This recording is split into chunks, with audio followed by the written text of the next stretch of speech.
Mangesizameni ukwenza ngokuhle sisaziphilela lomhlaba. Mangesizameni ukwenza ngokuhle sisaziphilela lomhlaba. Okay, everyone take their seats. We're about to begin the proceedings, God willing.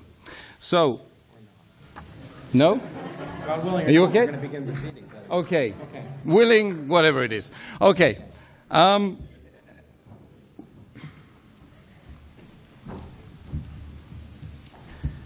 start by praising God, the compassionate, the merciful.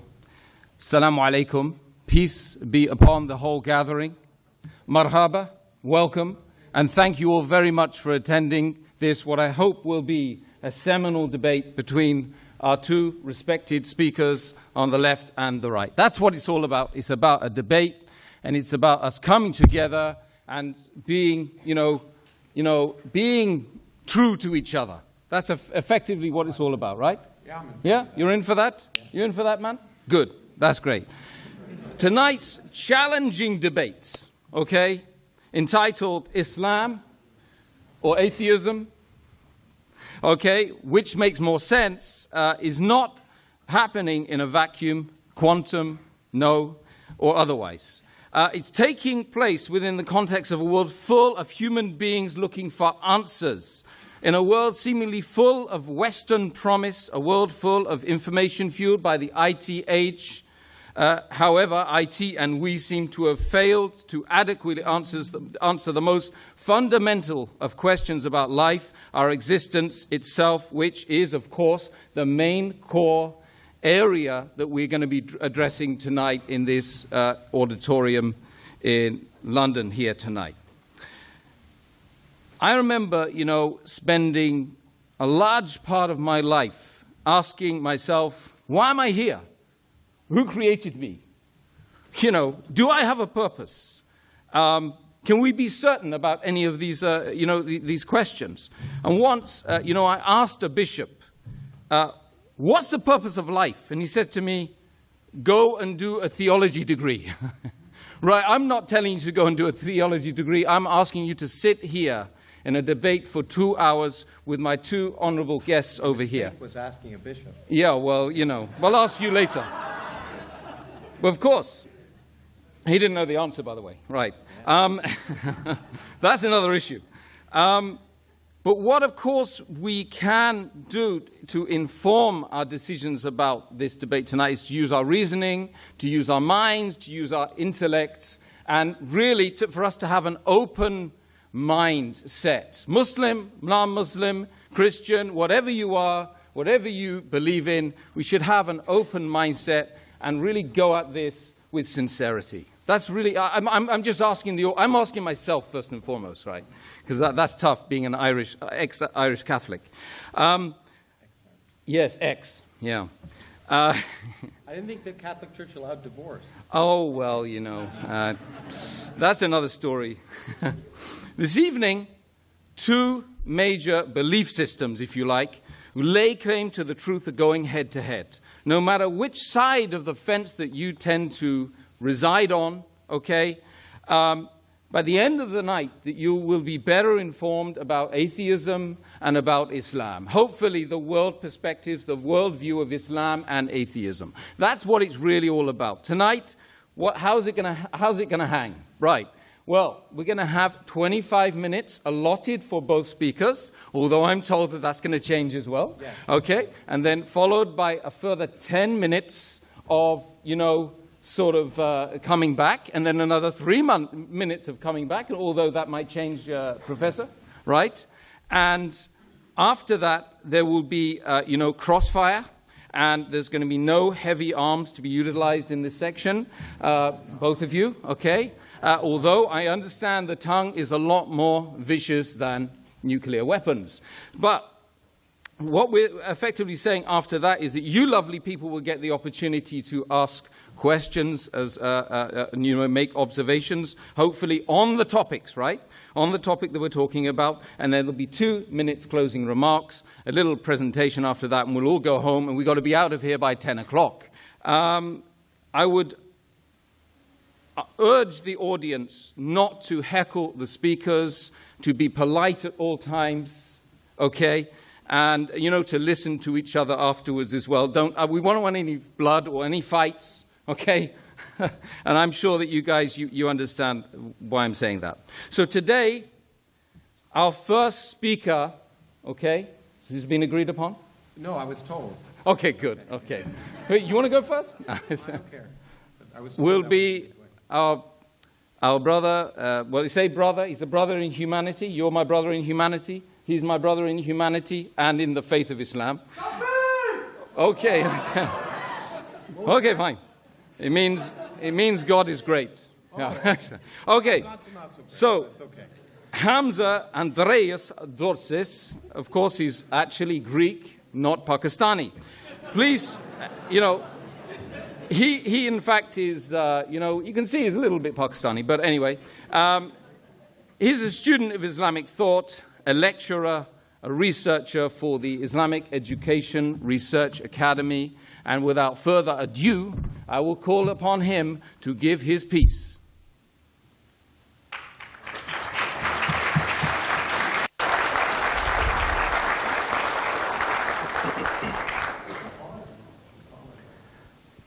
إن الحمد لله والصلاة والسلام على رسول الله. To proceed, respected Professor Kraus, guests, brothers and sisters, friends, relatives, I greet you with the warmest Islamic greetings of peace. Assalamu alaikum wa rahmatullahi wa barakatuhu. Which basically means, may the peace and blessings of God be upon you all. Today's question, Islam or atheism, which makes more sense? I would argue that if we use our reason, our rational faculties, we will definitely come to the conclusion that Islam makes more sense. And I'm going to use 2 simple arguments to verify that claim. Argument number 1, Islam makes sense of the origins of the universe. Argument number 2, Islam makes sense of the nature of the Quranic discourse. So let me go straight to the first argument, that Islam makes sense of the origins of the universe. Now, we all have had the same type of questions, well, most of us anyway. Why does the universe exist?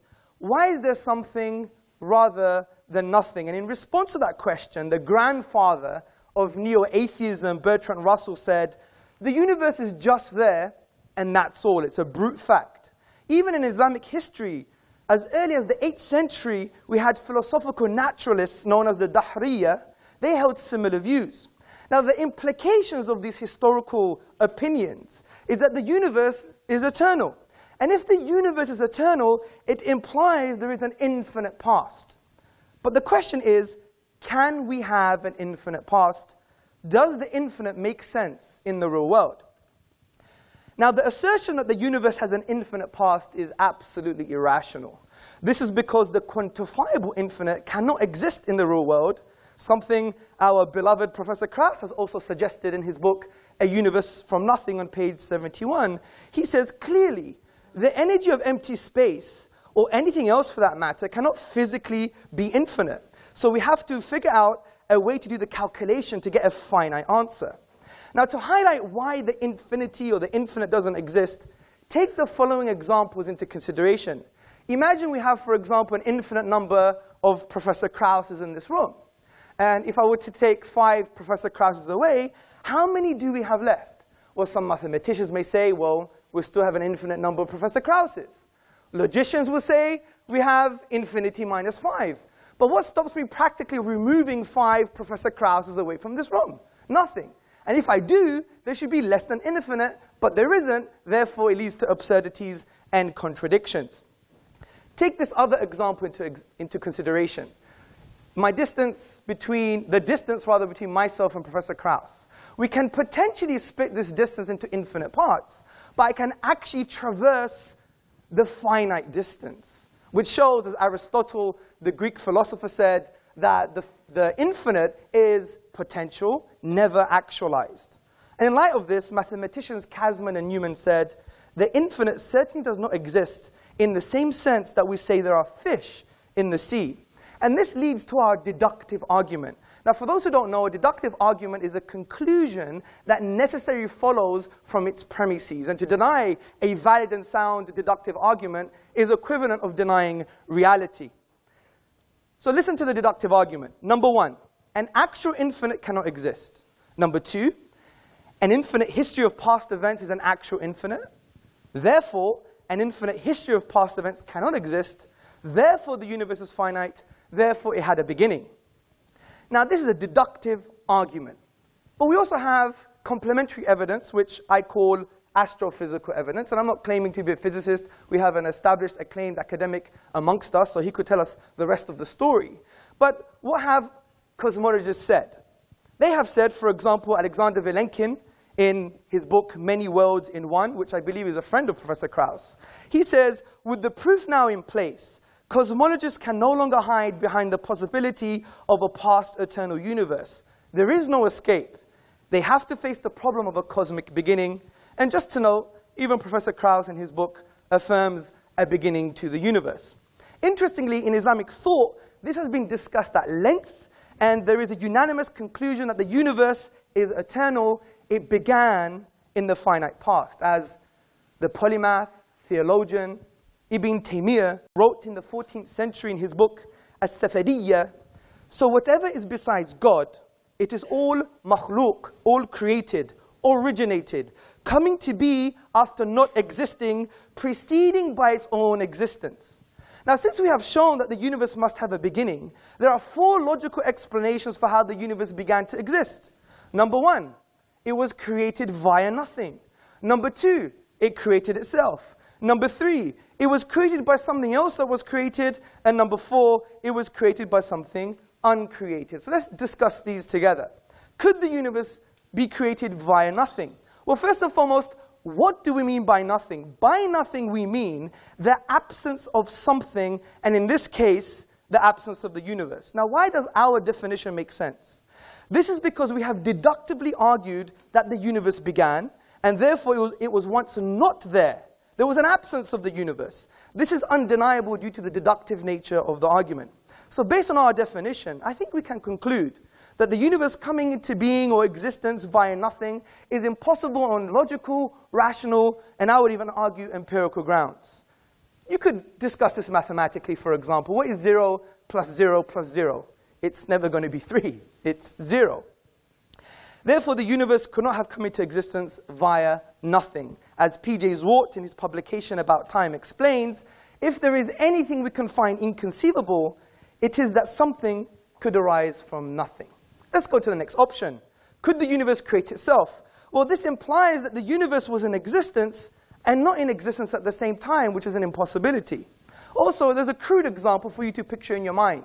Ask yourself the question, can your mother give birth to herself? Obviously not.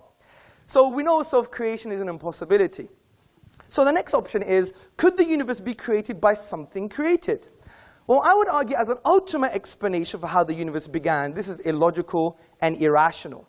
The universe could not be as a result of another universe, for example, or something else that was created because of the absurdity of an infinite regress. Imagine this universe, universe 1, being as a result of another universe, universe 2, and universe 2 being as a result of another universe, universe 3, and this one on ad infinitum, we would never have the universe today. Hence, the Islamic philosopher and thinker, Dr. Jafar Idris, summarizes this point. He says, there would be no series of actual causes, but only a series of non-existence. The fact, however, is that there are existence around us. Therefore, the ultimate cause must be something other than temporal causes. So I would argue that the final possible explanation, which is the universe was created by something uncreated, is the most rational explanation. And the philosopher Abraham Varghese, in the appendix to Professor Anthony Flue's book, There Is a God, explains this conclusion in a simple but forceful way. He writes, now, clearly, theists and atheists can agree on one thing. If anything exists at all, there must be something preceding it that always existed. How did this eternally existing reality come to be? The answer is that it never came to be. It always existed. Take your pick, the God or the universe. Something always existed. And we've argued deductively that the universe began, therefore it couldn't have always existed. Now this doesn't mean God exists. It doesn't mean Allah, Buddha, Jesus, Yahweh exists. Of course not. That's a leap of faith. We leave that to the atheists. The point I'm trying to make here is that if we continue with our rational argumentation, using our aql meaning intellect in the Arabic language, as the Quranic discourse says, أَفَلَا تَعْقِلُونَ, do you not use your brains? If we continue using our brains, our mind, we will conclude something quite profound. Number one, that this uncreated creator must be eternal by definition because he's uncreated.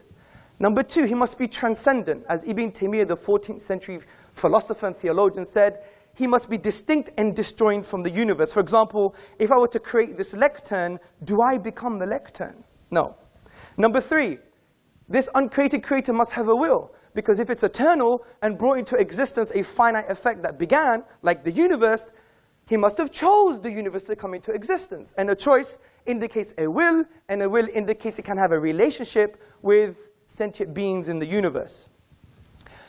Number four, it must be powerful. It created the atom, for example. If you split the atom, ask Professor Kraus what happens.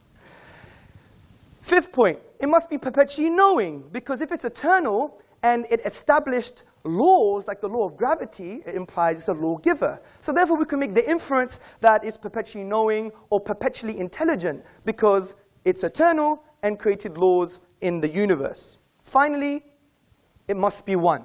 If we use the rational principle called Occam's razor, and by the way, many people don't understand Occam's razor, and I think Professor Kraus doesn't understand Occam's razor either when I read his book, but he could debate with me later. Occam's razor is not about physical causes, by the way, which has been misconstrued as a straw man in the Krausian fashion. Basically, Occam's razor is that you must have a simple explanation, but also you must have the most comprehensive, which means what? It actually means that it has to have greater explanatory scope and explanatory power, because it can be complex, because it may deal with most of the questions.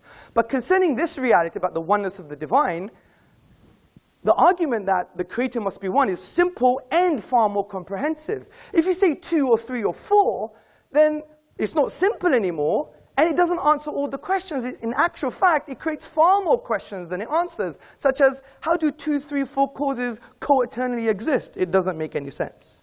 So I think we've concluded what the Quran concluded 1400 years ago, that there is a creator, he's one, he's unique, and he's transcendent. As the Quran says in the 112th chapter, say, he is God, the one, the unique, God, the eternal, absolute. He begets not, nor is he begotten, and there is nothing like unto him. Now before I move on to my next argument, I really want to have a nuanced discussion, a very nuanced discussion. Which means if someone offers to talk to you, you have to talk to them back. And I wasn't offended, but I found it slightly childish when I asked someone in this room for us to have a chat, and he wouldn't have a chat with me, which I think is not very nice. But that's another story. And I want to do with some contention, so we transcend this kind of what I would call atheist cliches. So what's the first atheist cliche? The first atheist cliche, I call it the Professor Kraus nothing cliche. And if you read his book, you will see that Professor Kraus, although a highly acclaimed academic, I mean, I am nothing compared to him. That's true. He's right. 1 second. By the way, him making a statement is not an argument. I don't know why you're clapping like someone who's obedient slave. 1 point. Please, I have a time to keep. So, in his book, which I really like his book, I like his style, I like his rhetoric, he wrote in his book, A Universe from Nothing, he said that nothing is nothing with italics. And essentially what he's trying to say, he's trying to change the label nothing, which in the English language is a universal negation. But he's saying nothing is actually something, which is a quantum reality. Now this is quite bizarre. And that's why you have to study philosophy, because you need to make conceptual distinctions. For example, imagine I was in the hallway and I said, you know, I met nobody, and they gave me directions to this room. Or imagine if I said, for example, yesterday my wife made a great lunch, and it was nothing. You know, nothing tastes great with a bit of whipped cream. I mean, does this make any sense? And Professor Kراوس' use of nothing is actually something. He also says in his book in page 80, our universe will then turning to the quantum haze from which our own existence may have begun. And his own friend, Alexander Vilenkin, said recently, vacuum is very different from nothing. It's a physical object. But this is irrelevant almost, because even Kراوس admits in his book that these are speculative and inconclusive conclusions. Because he says, I stress the word could here, because we may never have enough empirical information to resolve this question unambiguously. So I do respect what he's trying to do, but you would never take an inductive argument over a deductive one. Only someone intellectually challenged would do that, in my humble opinion. The second contention is that things can come into being without any cause. You have a quantum vacuum, a quantum reality, and there are some subatomic events that appear without no causes.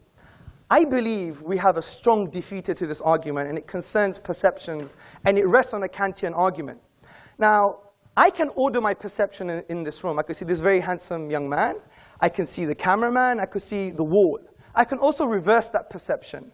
But if my wife were to start walking down this auditorium, I couldn't help but see her front before I see her back. And I couldn't reverse that perception.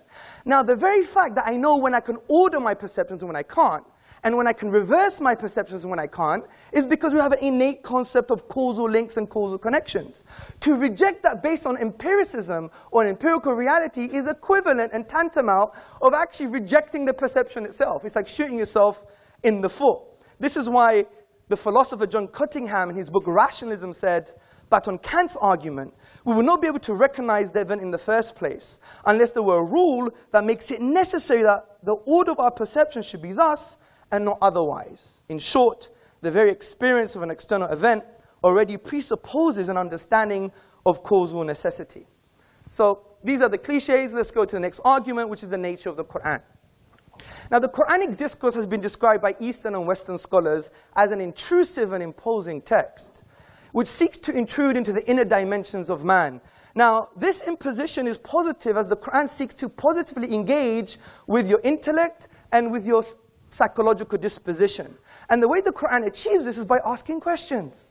وَفِي أَنفُسِكُمْ أَفَلَا تُبْصِرُونَ.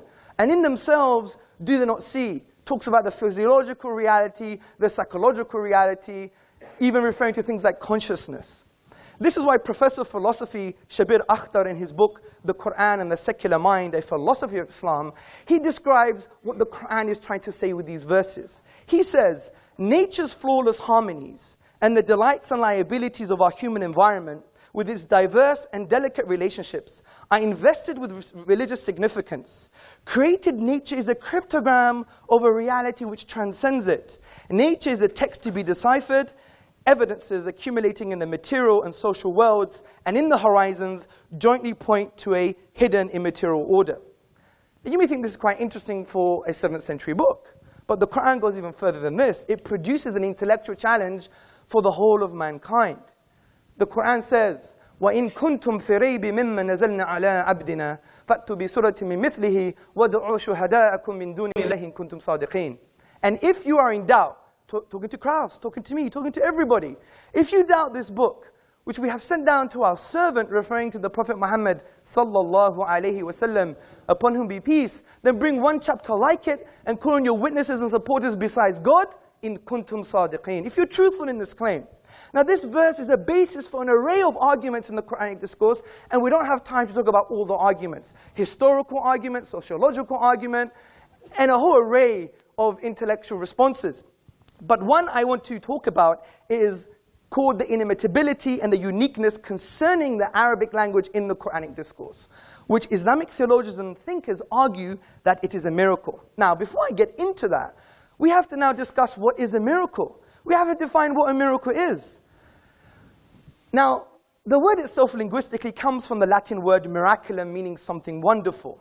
And the traditional Western philosophical definition of a miracle, as summarized by David Hume in his An Inquiry Concerning Human Understanding, he says it's a transgression of natural law.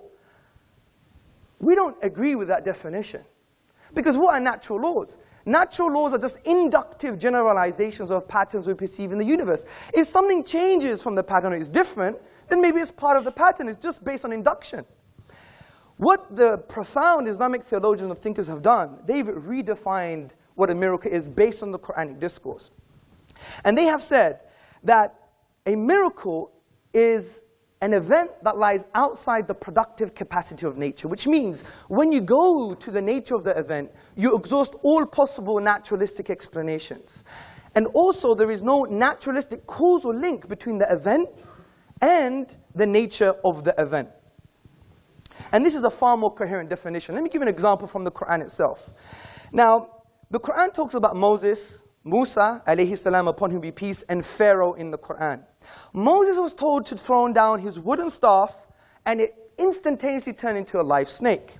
Now, this miraculous event, the snake, lies outside the productive capacity of the nature of the event, the wooden staff. Because the chemical makeup of the staff is different to that of the snake.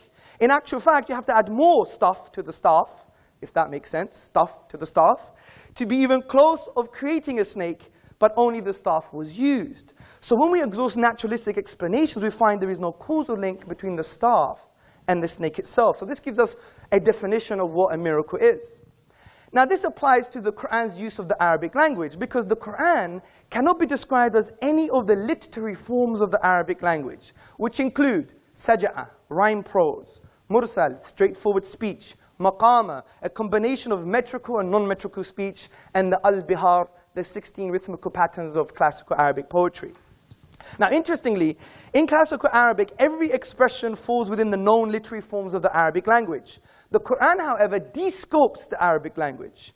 And the Quran is a miracle from this perspective, because even though it's made up of the Arabic language, there is no causal link between the Arabic language and the Arabic in the Quran. This is because when we exhaust the 28 letters, the finite grammatical rules, and the finite words, we exhaust them, we cannot produce the unique literary form of the Quranic discourse. And interestingly, from a historical and literary perspective, when attempts have been made to produce the like of the literary form of the Quranic discourse, they have all failed.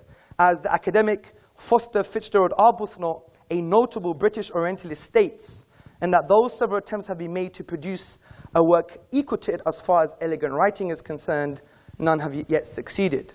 In this light, brothers, sisters, and friends, what we've just discussed can develop into a deductive argument. And listen very carefully.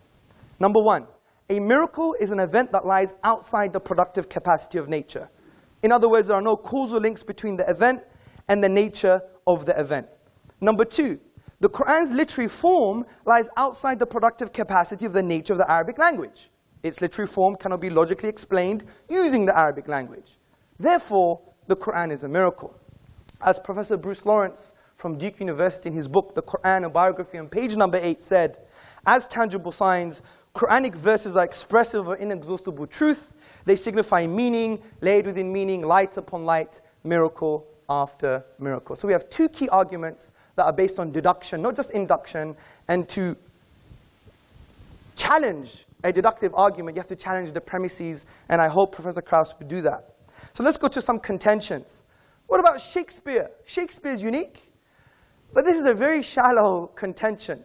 And I even heard this from Dan Barker in our debate in Minnesota, and he didn't do his reading.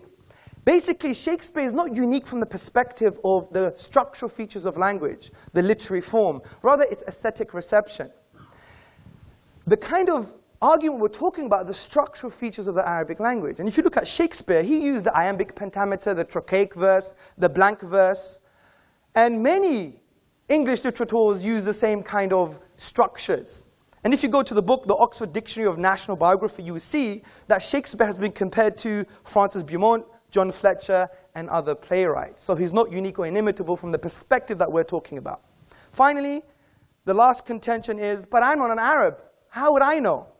Well, we could use another argument called rational deduction. Now, rational deduction is a thinking process where you take a universally accepted statement and from that draw logical conclusions. And no one would deny universally accepted statements from academia or from authorities that are valid and sound and authentic. Because this is the realm of epistemology, the study of belief, and a valid source of knowledge is actually testimony. If you read the works of Professor Cody and Professor Keith Lehrer in the epistemology of testimony published by Oxford, you will see it's a grounded argument which we could discuss later. So the authentic and valid testimony concerning the Quran is no one has been able to challenge the Quran and produce its literary form. If that is true, then we could draw logical conclusions without even knowing one letter of the Arabic language. We could say, well, could it be from an Arab? Could it be from a non-Arab? Could it be from Muhammad, upon whom be peace? Or is it from the divine reality? We know it couldn't be from an Arab because they all failed, especially the best Arabs at the time. We know it can't be a non-Arab because you have to know Arabic. We know it couldn't be from Muhammad, upon whom be peace, because all human expression, if you have the blueprint, you can replicate it. Just look at some replicas of Picasso and Monet in art. And therefore, it must be from the divine. So from this perspective, we've dealt with some outdated cliches because I really want a nuanced and frank discussion. I really do. And I hope I do have that with Professor Kras. I respect him dearly, and I respect all of you. Obviously, we're going to have a pun here and there, but you know, that's the whole point. I couldn't let Kras get away what he did in the beginning. So from that perspective, I really want him to deal with my premises, and I want him to deal with the deductive argument, and I wish him Godspeed. Thank you. Okay, thank you very much, Hamzə Dorsis, for that expressive presentation on the Islamic worldview.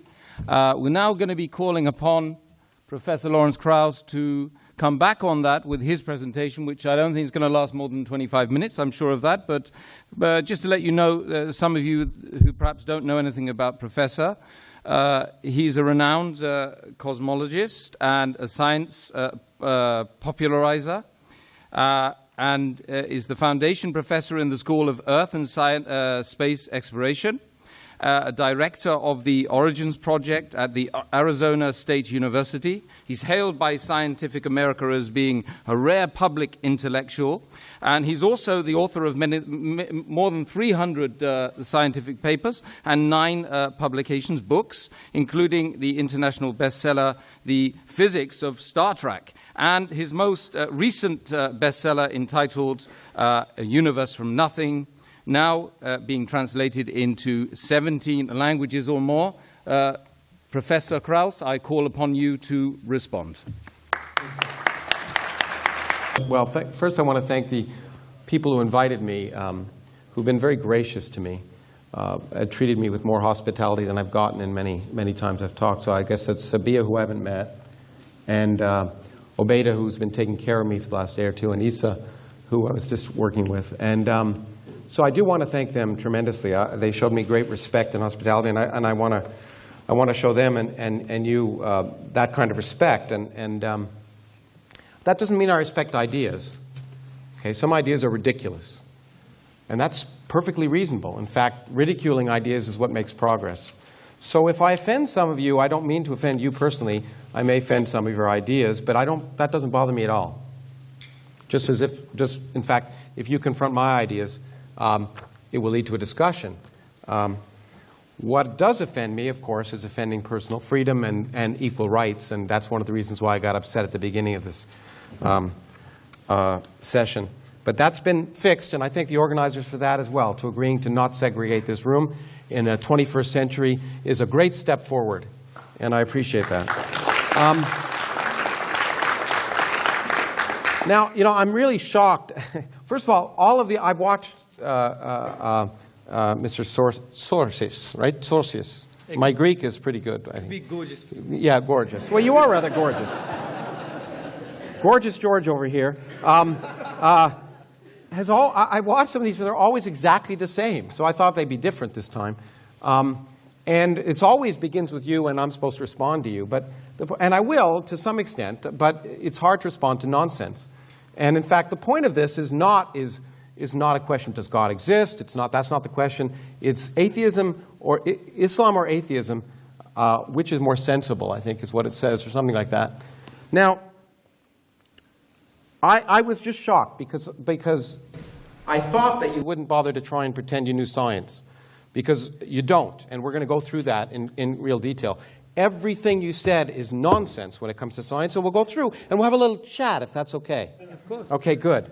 And so I found it remarkable that you began with that kind of nonsense, and we'll continue from that. But let me just first begin with the fact that the premise of this debate is in some sense inappropriate, because it suggests two things. First of all, it suggests that Islam is something special, and it isn't. It's not special at all. It's one of 1,000 religions or more that have existed since the dawn of humanity, all of which claim divine revelation, all of which claim perfection, all of which proclaim infinite knowledge, uniqueness, beauty, etc. So Islam is just a religion like any other religion. And there's no difference. It proclaims, just as the Rig Veda did and Akhenaten in ancient Egypt, that the universe had a beginning, nothing special. Okay? There's absolutely nothing special. The question is, Islam as one of 1,000 religions, all of which make the same claims, but mutually inconsistent ones. So one of the things we know is, of these 1,000 religions, they all make mutually inconsistent claims, so they can't all be correct. In fact, at best, one of them can be correct, because they're not consistent with each other. So that means a priori, just a priori, and I know like that, you like that term instead of a posteriori. I've heard you say that.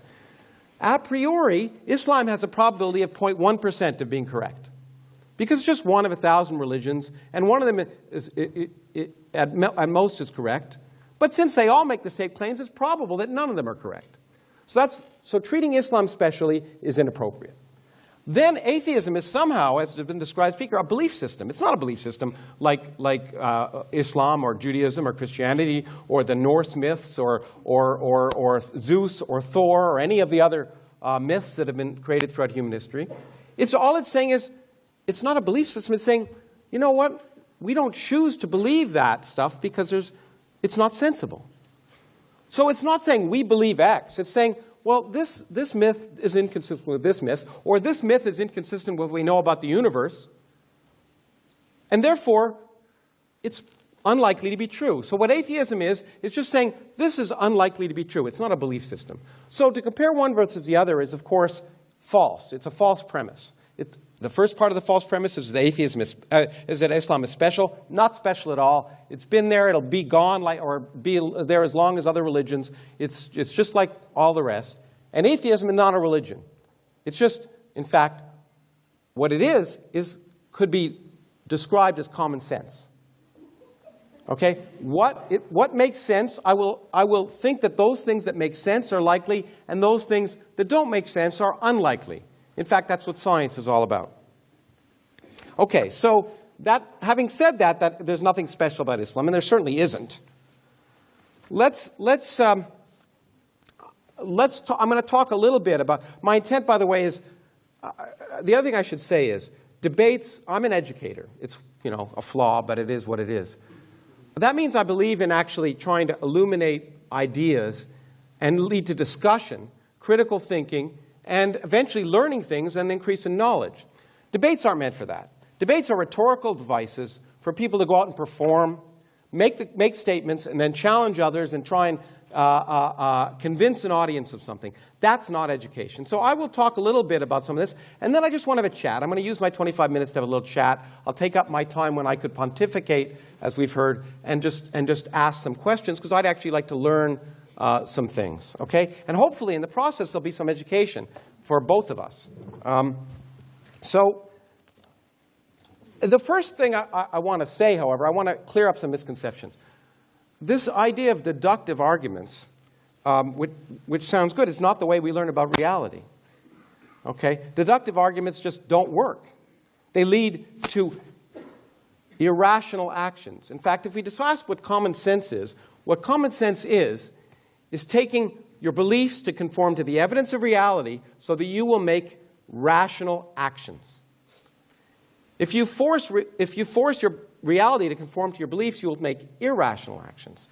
So you can deduce things based on your beliefs, on your a priori beliefs, but you'll have a problem. For example, your a priori belief could be that if you prayed to Allah, that you could jump out the fourth story of this window of this building, and you would land safely.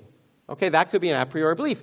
And in fact, you could deduce, based on all your beliefs and all of the evidence that you're a good person and Allah would take care of you, or whatever you want to call it, that you'd be fine. I would take the elevator down, and only one of us would be walking at the end. That is not deductive. It's based on empirical evidence. Okay, now, so arguing that something doesn't make sense to you is based on the fact that the assumption that you know what's sensible in advance. But we don't know what's sensible in advance until we explore the world around us. Our common sense derived from the fact that we evolved on the savannah in Africa to avoid lions, not to understand quantum mechanics, for example. As I've often said, common sense, our deductions might suggest that you cannot be in two places at once. That is crazy. But of course, an electron not only can be, but it is. It doesn't make sense because we didn't evolve to know about it. We've learned about it. We force our idea of common sense to change. It's called learning. Some people would rather read an ancient book than learn. And this has been a very good evidence of that. For example, to say something is inconceivable just means you can't conceive it. But the great thing about the universe, and the reason that I do science, is that the universe has a much greater imagination than we do. In fact, there are more things in heaven and earth than are dreamt of in your philosophy. And that's what's wonderful about the universe. Things that are inconceivable happen all the time. And what that does is that expands our mind. And expanding our minds to conform to the evidence of reality is common sense. And that's what, when you call atheism, that's what that is. That's just saying, I'm going to accept the evidence of reality, and if something seems like it contradicts the evidence of reality or is irrational, I should question it. Now, there are a lot of ideas which gorgeous George over here, no, Mr. Sorhish. Zordzis. I've been to Istanbul and I'm trying to learn Turkish, but Zordzis. Mr. Zordzis. It's okay. Do you speak ancient Arabic, by the way? I could read and do a bit of grammar. A bit of grammar. You don't speak it then? No. So your presumption that it's beautiful ancient Arabic is just a presumption. You actually don't know what you're talking about. No, it's not. Okay. I'll respond Okay. I just wanted to ask that question because I don't speak Turkish. I wanted to see if you spoke ancient Arabic. Well, I just want to ask, do you speak ancient Arabic? Yes, I do. Fluently? No, but I do speak it. Okay, but not fluently. كيف حال?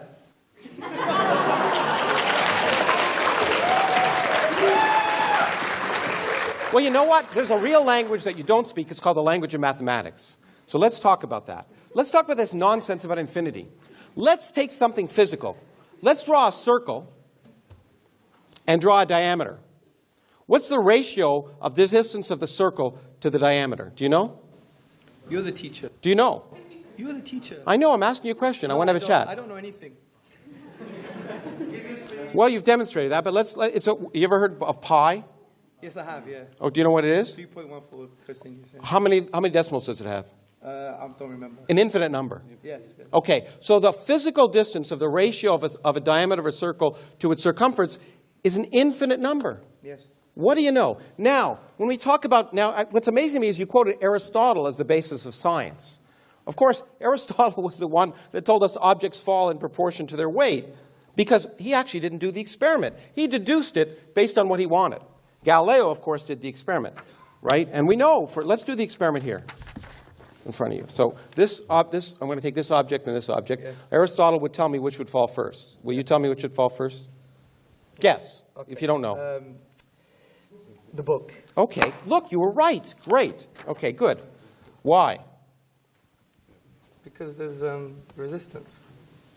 Resistance to what? To the paper, right? Okay, exactly. Aristotle didn't know that. Yes, he didn't. Okay. Aristotle also claimed that infinity was impossible because indeed, as you pointed out, the distance from you to me could be divided into a half, and then a quarter, and then an eighth, and then a 16th, and that's an infinite thing. It makes it impossible. Yes. Well, the thing that Aristotle didn't know how to do, and you don't know how to do, is to sum an infinite series. 1 plus a half plus a quarter plus an eighth plus a 16th adds up to 2. Yes. Okay, so that kind of argument that infinity is impossible, it just doesn't make sense mathematically. Infinities do occur. Now, it is true in my book that I said infinite density or infinite energy is a concept that appears to be in contradiction with the evidence of physics.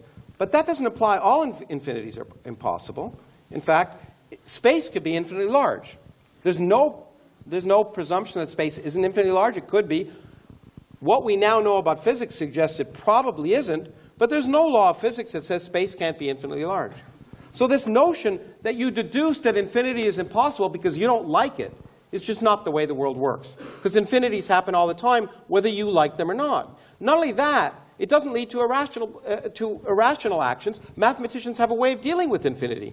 We can add infinities. We can take numbers and an infinite series. That, for example, the series 1 plus 2 plus 3 plus 4 plus 5 plus 6 plus 7 to infinity actually has, in mathematical terms, can have a finite sum. It's minus 1/12, if you wanted to know. Okay? It may not seem logical to you. It may seem inconceivable to you that the sum of a series of positive terms, each of which is bigger than 1/12, could end up being minus 1/12. But the fact that it's inconceivable to you just means you're ignorant. Thank you. Okay. Now, this idea that Occam's razor suggests, first of all, Occam's razor is not a principle of science. Okay, it's a nice idea that you should try for the simplest answer to any question, and physicists try and use that. Sometimes the simplest answer doesn't work.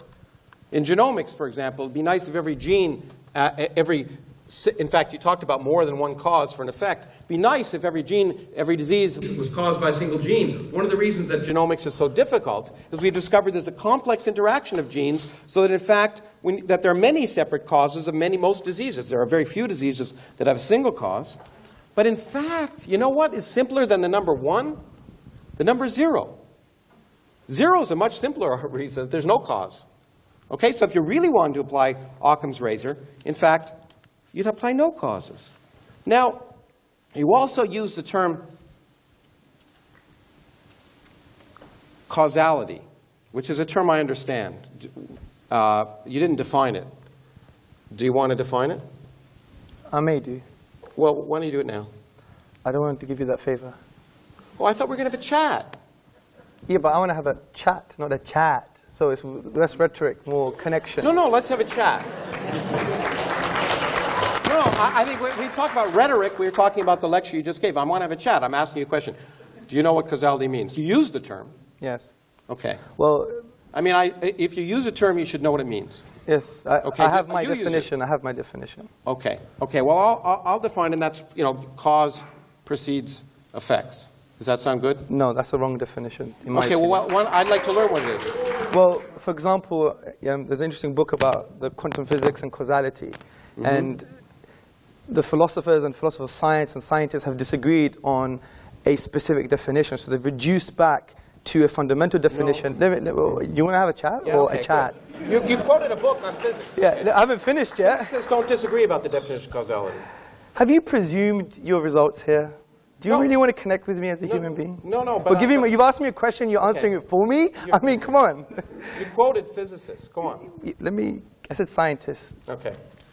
Now, which is the same. I agree. Now, so from my limited knowledge, and I do believe it is limited, of course, is that the agreement has been on something which produces an effect, which includes, therefore, you can have something called asymmetric spontaneous causality, where the cause exists prior causally, but not prior temporally. So there is a whole range. What's prior causally, not prior temporally?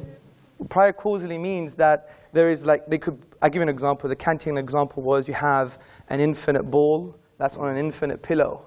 Now, they both, time doesn't exist here, but you're not going to say the indentation is not as a result of the ball. So there is a causal dependency there, and time is out of the window. So we could discuss causality until the cows come home, but it's not as simple as what you're trying to say in terms of that.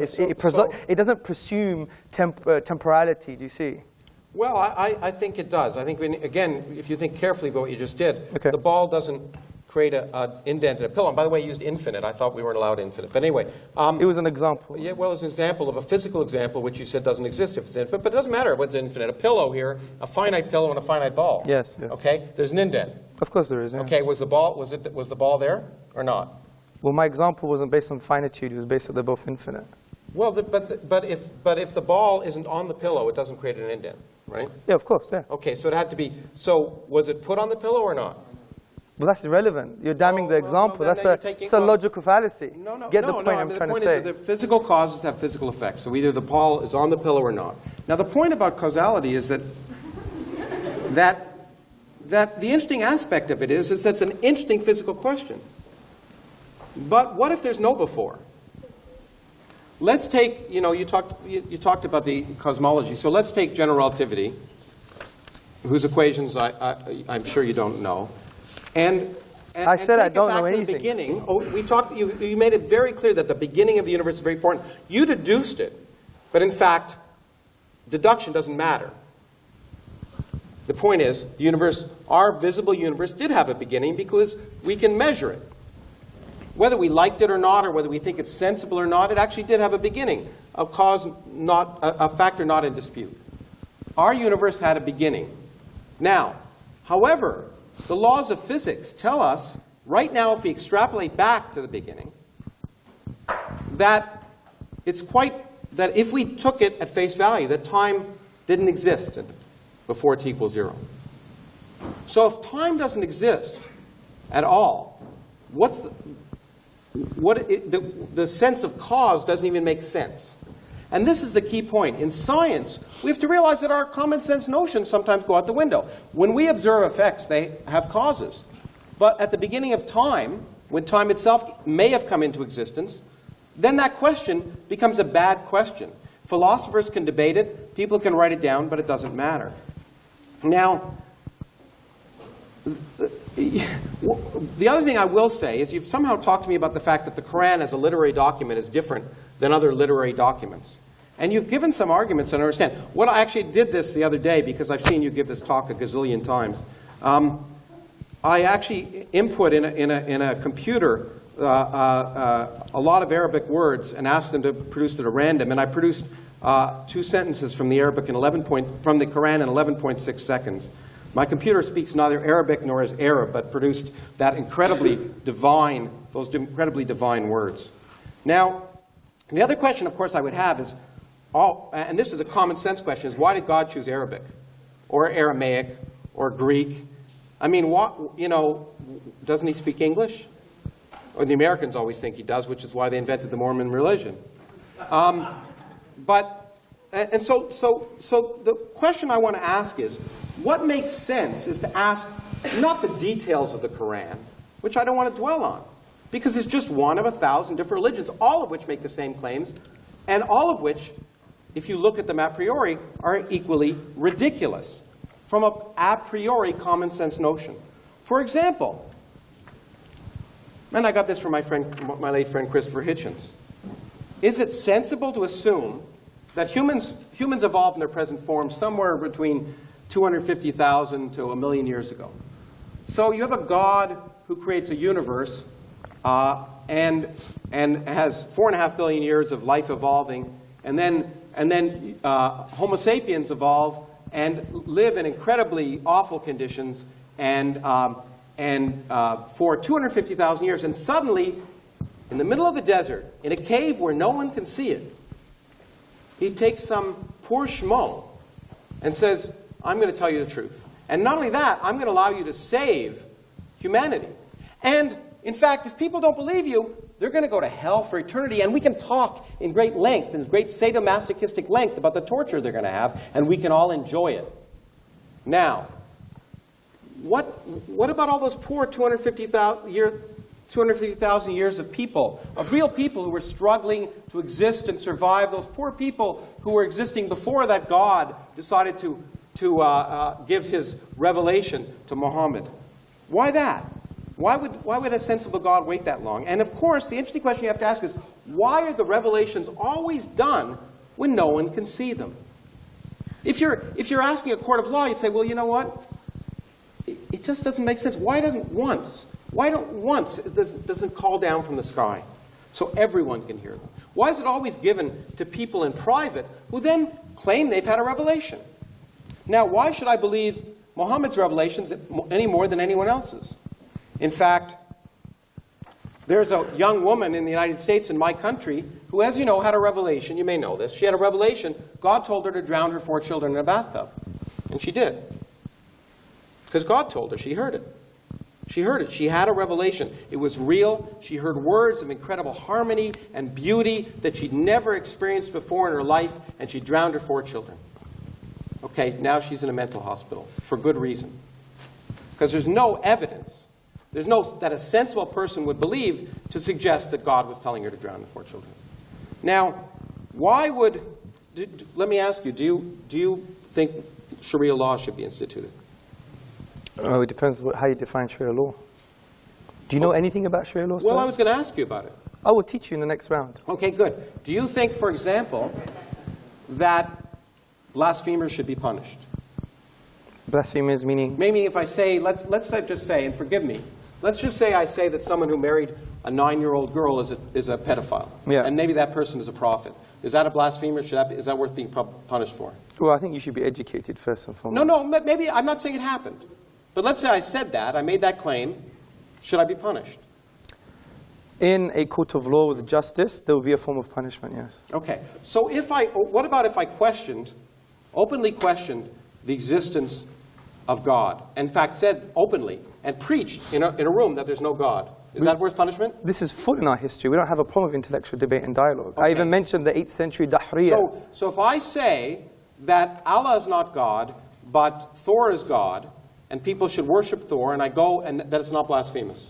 Well, it's wrong and it's childish, but I will have a discussion. But it's blasphemous to suggest. Is it blasphemous to suggest that Muhammad isn't a prophet?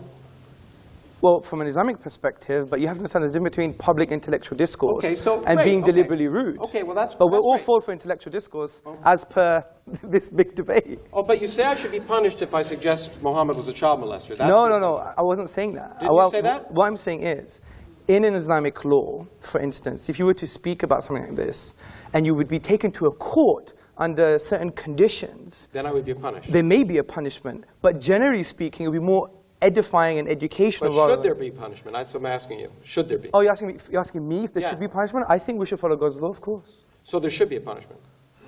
I think there should be a punishment if you're deliberately harming anyone else. For openly questioning. Well, John Stuart Mill had the same opinion. Openly ridiculing. No, there's a difference. Don't straw man my positions. Okay, let me take a more clear example. You're straw manning my positions. Say you're a homosexual man. Yes. And you have sex with another homosexual man. Should that be subject to punishment? In the private home, it's outside of the Sharia law. If they did it in public, which doesn't even happen where you're from, then there's a different story. What would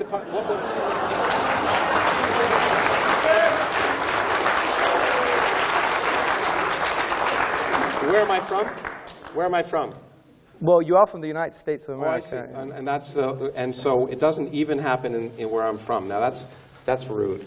But in any case, how's that rude? I thought you're an empiricist. It does happen where I'm from. All the stats. So two people in Arizona are out in the desert having sex because they really get turned on. Yes. And they're both men and they have sex together. Yes. Okay? Is that punishable? If there's no one in the desert, no, it's not. Okay, let me ask you another question. Is homosexuality wrong? In the Islamic tradition, it's a sin. Okay, now here's an idea of why common sense should tell you that Islam, like many other religions, is not common sense. Because, of course, homosexuality is perfectly natural. In all animal species, almost, it's natural. It occurs with a 10% frequency. Okay? In fact, there are good evolutionary reasons for homosexuality. So in that sense, there's no reason and a fundamental... Why would a God who thought it was a sin make it natural among all species? I don't think the sheep, by the way, which 10% of sheep are long-term homosexual relationships. Okay? Why would a God who thought it was a sin create sheep who don't have a soul, who aren't able to think about it, be homosexual? That's the kind of nonsense that we have to ask, and the only way we can determine if it's nonsense is by looking at the world around us, not by deducing it, not by listening to the words of ignorant individuals and Iron Age peasants who didn't even know the Earth orbited the sun. Wisdom and learning comes from observing the world around us, and we shouldn't take our wisdom from people who didn't even understand the way the world worked. Thank you. How long do that?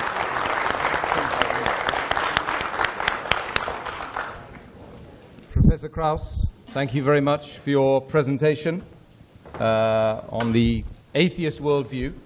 It's not a worldview. I think it was actually more like a dialogue, nice to chat between you two guys. Actually, I was wondering whether I should jump in and stop you guys. You know. Anyway, I'm sure Aristotle and Plato did the same thing.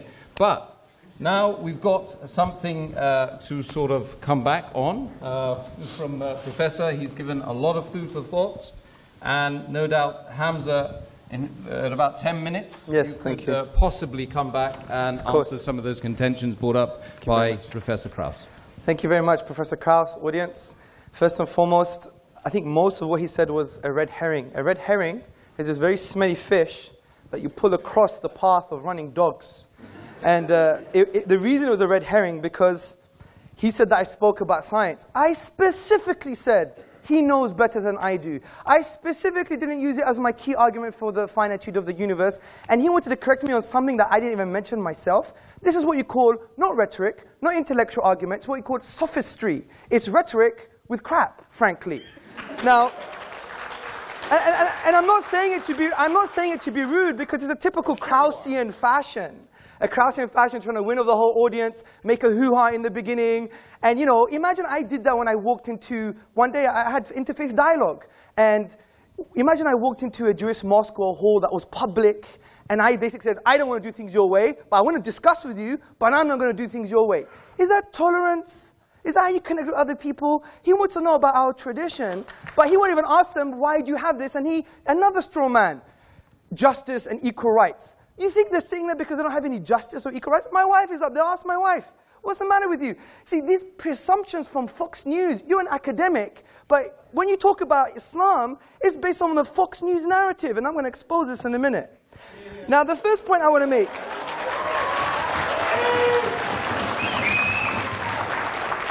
Now, you used the word a priori more than 3 times, but you rejected deductive thinking. I mean, isn't a priori deductive? I mean, you can't have your cake and eat it, sir. I tried to talk on your level. That's the first point. The second point I'd like to make. Actually, let me calm down. The second point I would like to make is that, see, we're not rejecting inductive arguments. Of course we're not. You're forgetting the inductive method, the scientific method. Do you know where it came from, sir? Do you know where it came from? I know. In fact, there's a remarkable scientific mathematical tradition in the Arab world, if that's what you're going to talk about. I'm going to talk about Ibn al-Haytham, his book on optics. Yeah. Read the works of David Lindbergh and others, historians of philosophy and science. And they say it came from Islam. You know why? Because Islam doesn't reject... No, they came from the Arab world. They didn't come from Islam. Well, let me give you the link. Let me give you the link. Okay? أَفَلَا يَنْظُرُونَ إِلَى الْإِبِلِ كَيْفَ خُلِقَتْ. Have you not seen empiricism, the creative thing like a camel, and how it was formed, how it was created? This was the basis, and this was the poetic justification for the entire scientific method. As Muslims, we go where the science takes us. But we're not stupid. Deductive arguments, they are necessarily true. If you wanted to discuss my argument, you had to break down the premises, which you didn't. You just talking about the infinite and the circle and the circumference. I knew you were going to do this because it's all mathematics. You remember what I said? No, it's a physical circle. Yeah, but let me make a point. I said the quantifiable infinite cannot be actualized in the physical world, something that you agreed with. 1 second. And I said there's nothing wrong with the qualitative infinite. And qualitative infinites can exist infinitely. For example, mathematicians discuss. Yes, so where's the infinite there? That's the length. You think this is a length? A length is a physical quantity? That is. Length a physical quantity? That is, yeah. Okay, the length of this and the length of that, okay, the ratio of those two lengths is an infinite number. Yes, of course it is. Okay. But what is that length? What is that length? 1. This is the length 1. It's 1 Kraus. Okay, can you... These are pi Kraus. 1 second. Can you measure the straight line? And can you measure the circumference? Yes or no? I can measure it. Well, that's quantifiable. Yeah. What you're talking about is in the realm of mathematical realm of discourse, which has axioms and conventions, which makes sense. I'm not disagreeing with that. I'm agreeing with what you already agreed with in your own book, which from a quantifiable, discrete perspective, you can't have an infinite. That's the point I'm trying to make. Discrete. The discrete parts. But who says it has to be discrete? Oh, but that's your presupposition. That's your presupposition. Actually, you brought your assumptions, Fox News, by the way, and other stuff, and you think you've got an answer. No. I have time. Let me finish this, please. Okay, because Yeah. I got to teach you different calculus. Newton invented a long Yeah, time I ago. know, but calculus is based on axioms and conventions in the mathematical realm of It discourse. describes how things work. Yes. Let me make a point. So, that's the first point. Oh, dear. Okay, then you spoke about, for example, 0 is simple as Occam's razor. Again, you've misconstrued what Occam's razor is. Occam's razor is not only the simplest explanation, but it has to have greater explanatory scope and explanatory power. 0 has no explanatory scope or power concerning the origins of the universe from that perspective. I'll explain how it does. The other point I like to make is you spoke about, for example, hell and justice, and look at all these people that are going to hell. Again, another huge straw man. You've misrepresented Islamic theology. We have a very nuanced theology, sir. I think the best thing to do, if you were sincere, you would have said, you know, Hamza, I don't get this. I haven't read this before. I'm just making my own mind up because I watch videos of Christopher Hitchens and he's an authority to me. I don't know much. Can you tell me what Islam says about this issue? That would have been better, wouldn't it? But again, it's a straw man. And when it comes to things like hell, we believe God is all just and all merciful, okay? No one disagrees with the concept of punishment, okay? You're not going to disagree with the concept of punishment, are you? So when it comes to people who haven't heard about Islam, there's a whole array of theologians like Ibn Taymiyyah and Al-Ghazali who said that there's going to be another form of justice for them. They may be tested on the Day of Judgment based on other prophetic traditions. It's not as simple as that. Okay, homosexuality is a sin. Again, you try to put words in my mouth, and that's not nice. That's not nice. I asked you questions. I didn't. You did, but I don't know if you try to answer them for me, which is quite interesting. Now, see, we don't believe homosexual tendencies per se, are sinful. It's the manifestation of the homosexual act in public is sinful. Because we believe in our theology, let me just make the point, that we're given a package. We all have tendencies. Some people have tendencies, you know, the polygamous, for example, or other people have tendencies that may be seen negative or taboo. Other people have tendencies concerning various different things. And we believe this is a package that God has given us. But we have an empowering philosophy which says that God, okay, when he gives you these tendencies, whatever they are, whatever kind of inclinations we have, we use our aql, our intellect, by understanding the divine reality and what he wants from us, because God would know me better than I know myself. And he would say, fine, you have these tendencies. This is how you shape them. This is how you control them. Like, we don't believe in, like, we should be agitated purely based on the bestial aspects of man, whether it's heterosexual or homosexual. And by the way, you know, saying off to your mother is equivalent major sin as being a homosexual. So the point I'm trying to say is we don't condemn people per se. We don't say, you know what, I'm going to kill you. We appreciate every human being. They have spiritual needs, but we're not going to make up our own religion. We're not going to follow the Krausian religion, whatever he says. We're going to follow the divine reality. If he says homosexuality is a sin, it's a sin. Just like drinking alcohol is a sin for the Muslim. Or, for example, being harmful to human beings is a sin. Right? Just because I have a tendency and I'm a martial artist and I want to harm people, does that mean now, you know, God is wrong just because I have that tendency? I mean, that's not right. Anyway, I'm still looking for some strong counter-arguments you made to my points. There were no points to actually make any counter-arguments. Well, there were, because you didn't. Okay, let's just put it simply. Infinity doesn't exist. Yes, it does. Okay. You didn't. No, I said the quantifiable infinite doesn't exist. I agree the infinite exists. Again, another straw man. The point I'm trying to say is this. We have a deductive argument that the universe is finite. If it's finite, it began to exist. If it began to exist, there are some logical possibilities. Please entertain those logical possibilities. If not, it's equivalent to you coming to my house, having a coffee, I'm talking to you, but you're talking to the window. And I know you have better morals and manners than that, because I know you're highly respected. And we do all respect you in some paradoxical way. But the point is, the point I'm trying to say, Professor Kraus, is that I think it's only fair if you want to pick and choose from the Fox News narrative that you actually trying to change that stance and say, right, what does Sharia law say? Do you have a book of Sharia law at home? I asked you so I could learn. No, but you were telling me. Do you have a book? Okay, do you have a book on Sharia law? No. And you make judgments, and okay, I have a book on atheism. I think it's based on nonsense. Great. But I give you the intellectual epistemic respect to read your worldview. But you've come here blasé, sorry, you've come here blasé, almost arrogant, I don't want to judge you, and saying, you know, it's all rubbish, I'm not going to take any of his arguments, I know better than you, which you said that, and I do agree in physics you do. And you've come here making judgments on Sharia law. You don't even have a book on Sharia law. That's why I asked questions.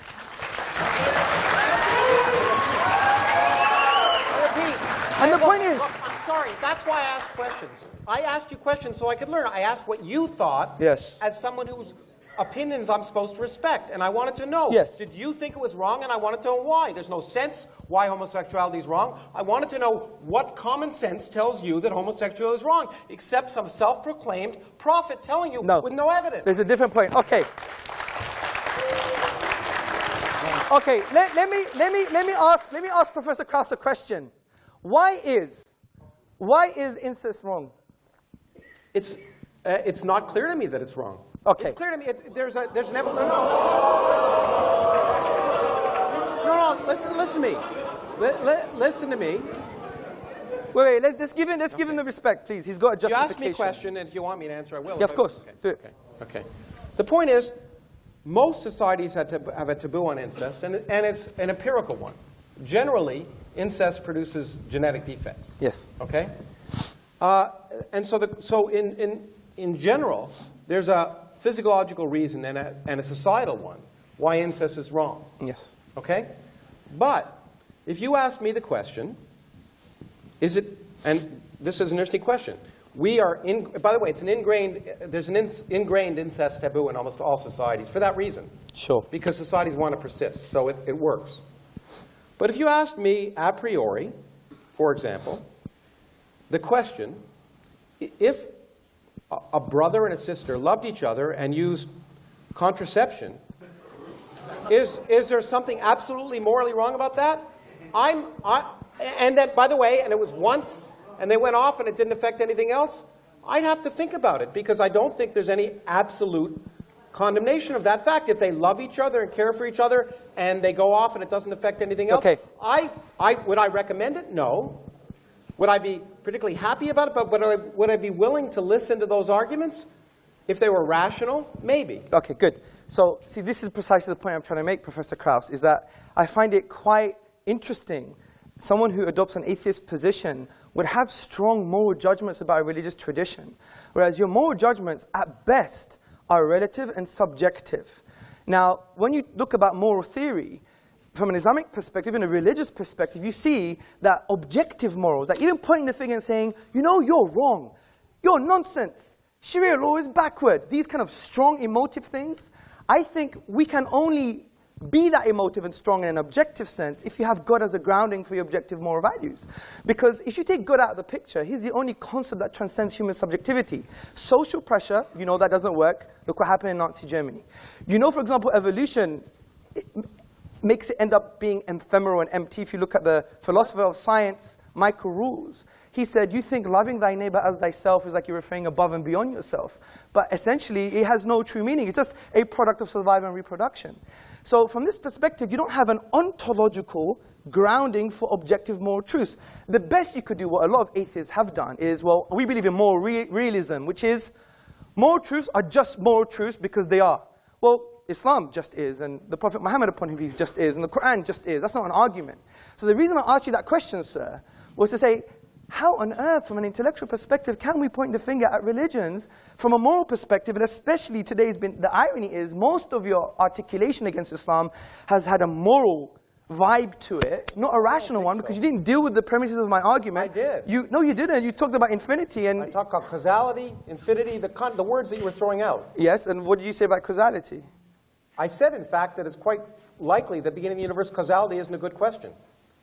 But if you understood the physics, you'd understand it. Your presupposition of causality... No, it's not my presupposition. It is. It's time doesn't exist. Yes. Space doesn't exist. Okay, think about the statement, something produces an effect. Mm-hmm. Where is time as a definition there? Produces. No, it could be atemporal. What do you mean atemporal? You explain to me clearly what you mean in a physical way. And okay. Don't just give me English language. Give me a physical example. Okay, let me give you, like your nothing is a physical example, yeah? Well, you haven't described what my nothing is yet. You read the preface, like a number of people did, but I don't know if you got very far. Actually, I read the whole book. I liked it. What's my nothing? Your nothing is... What is my nothing? Your nothing is quantum. No. It is. No. No space, no time, no laws, no nothing. But that's still a quantum haze. No. That is. No, there's no quantum. There's no universe. There's no universe. Nothing. Zero, zip, nada. So why did you say in your own book then that we will reduce to our own quantum haze? Hamza, can I? Well, he took a lot of my time. Yeah. Well, did you? It's kind of dissolving into a discussion. So we'll continue the discussion. Oh, we will do. No, of course. Okay. Yes. Okay. Thanks very much, Hamza. Please come and sit down, brother.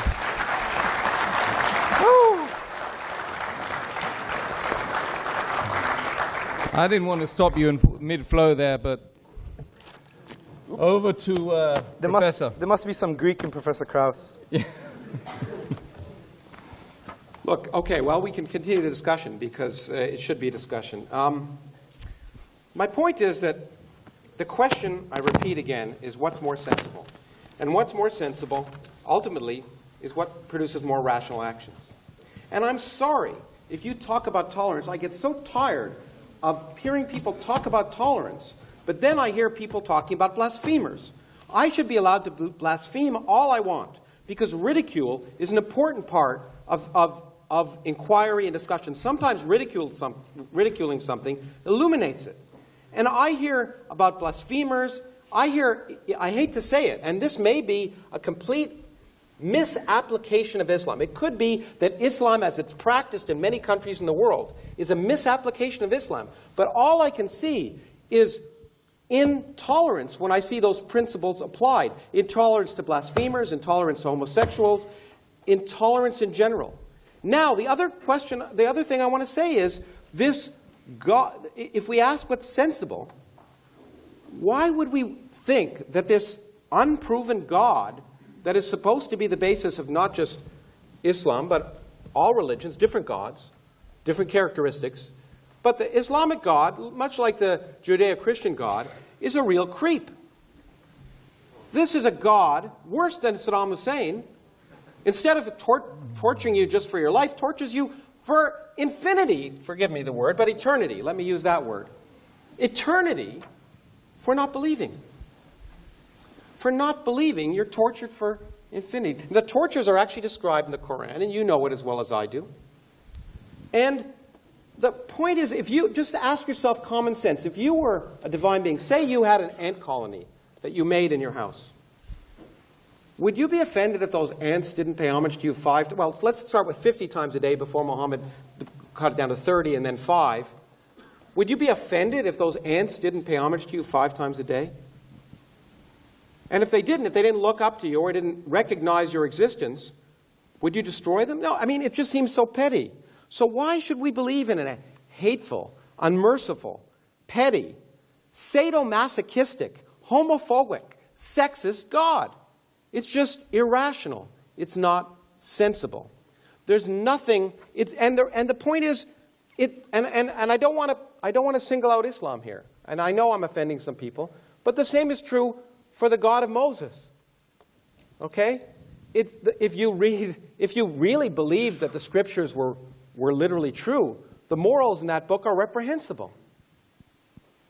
It's okay when angels appear to do a lot of things, including coming down and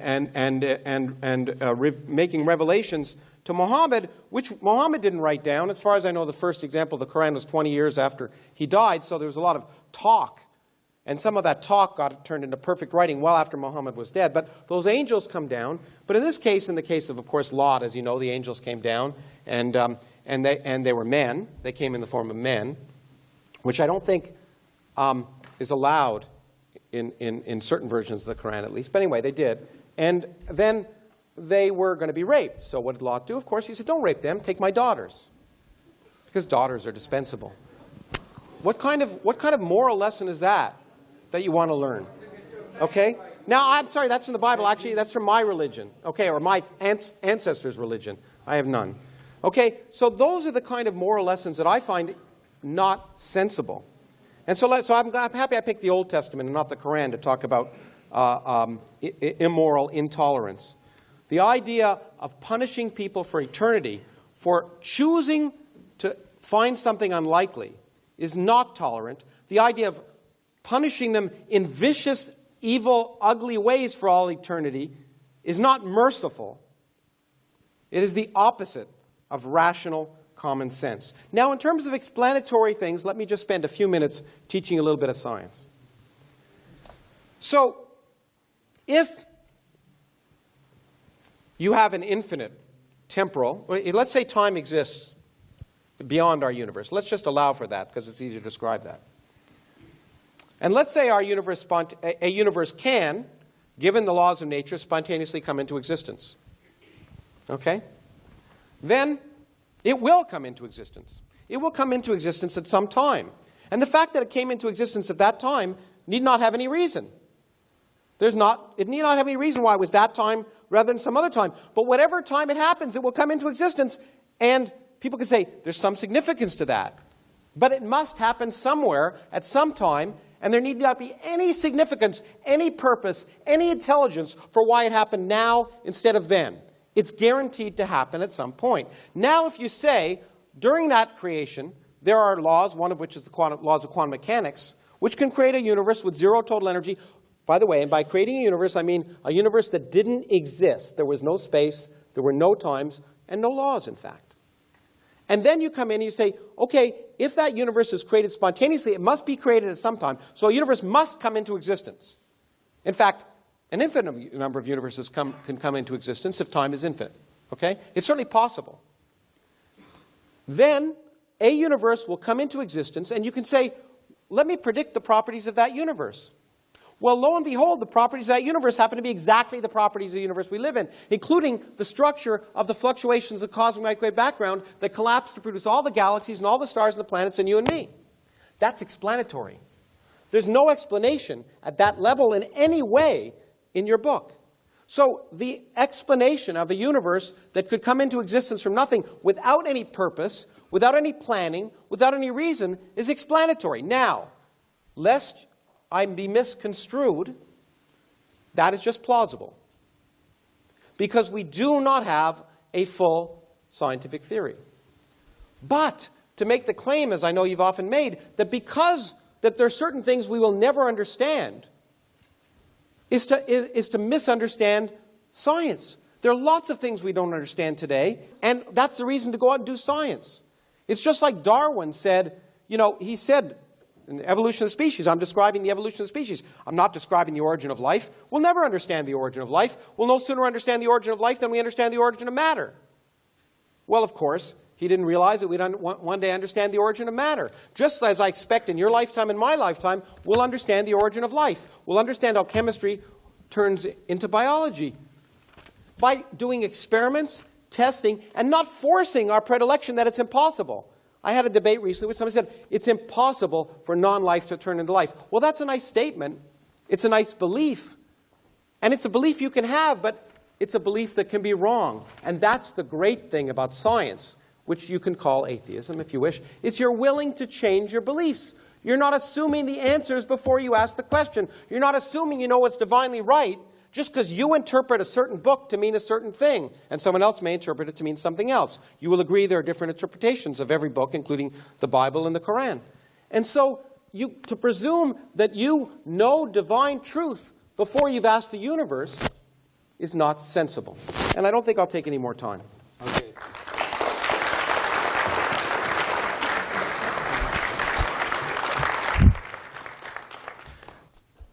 Thank you, Professor Kraus. Now back over to Hamzə. 3 minutes it will be, thereabouts. Thank you, Professor. Thank you very much for your presentation. Now, I really want you to try and address some of my arguments. You produced something about with the Quran, but if you were attentive to my argument, the Quran says bring a chapter like it, not 2 verses from different chapters. So again, it was a straw man of the articulation of what the Quranic miracle was.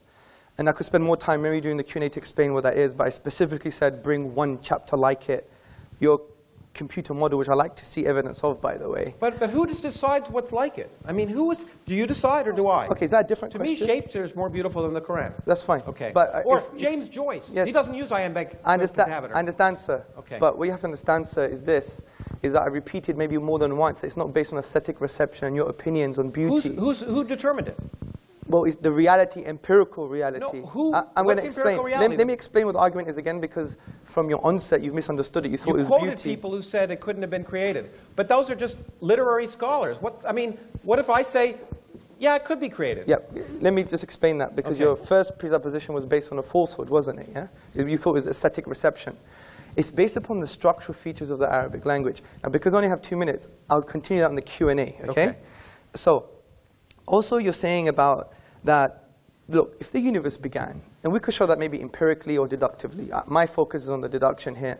And I don't think you really address on the infinite perspective when we said that this is based on axioms and conventions in the mathematical realm of discourse. But in discrete physical parts, as you've admitted in your book, that can't happen. So we have a deductive argument that the universe began, which means it once wasn't there. Ontologically, if there wasn't a cause for that, you wouldn't have the universe in the first place.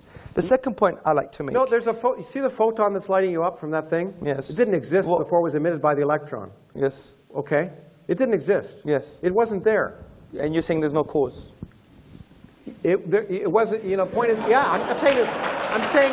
What I'm saying is, there can be physical causes for physical effects. Yes. Okay, but they don't have to be, but God doesn't have to pull the photon up. Just because the photon appears from nothing doesn't require something supernatural. I agree. But okay, so if a universe suddenly comes into existence where it wasn't before, it doesn't require something supernatural. But I already gave you a defeater to the argument that you assume that when things begin to exist, they may not require any causes. And that defeater was... Not any purpose. I didn't say cause. Look, I just said if a universe can come into existence by physical causes, yes, where there's no universe to begin with, it will happen at some time. And your point was it happened, and therefore there's a reason why it happened, because it happened when it happened. Well, if it didn't happen then, it would have happened some other time, and we would have had this conversation. Let's calm down. You're putting words in my mouth, okay? Okay. What I'm saying to you, I'm not saying things like, I'm not talking about teleology. I'm not talking about there is a purpose behind. Don't use definition. Did you not say our universe came into existence for a cause and there had to be a reason for it?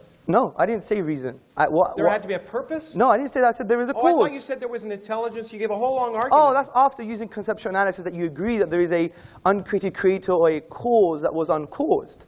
Now, well, hold on, but forget all that. I just talked about our universe. Yes.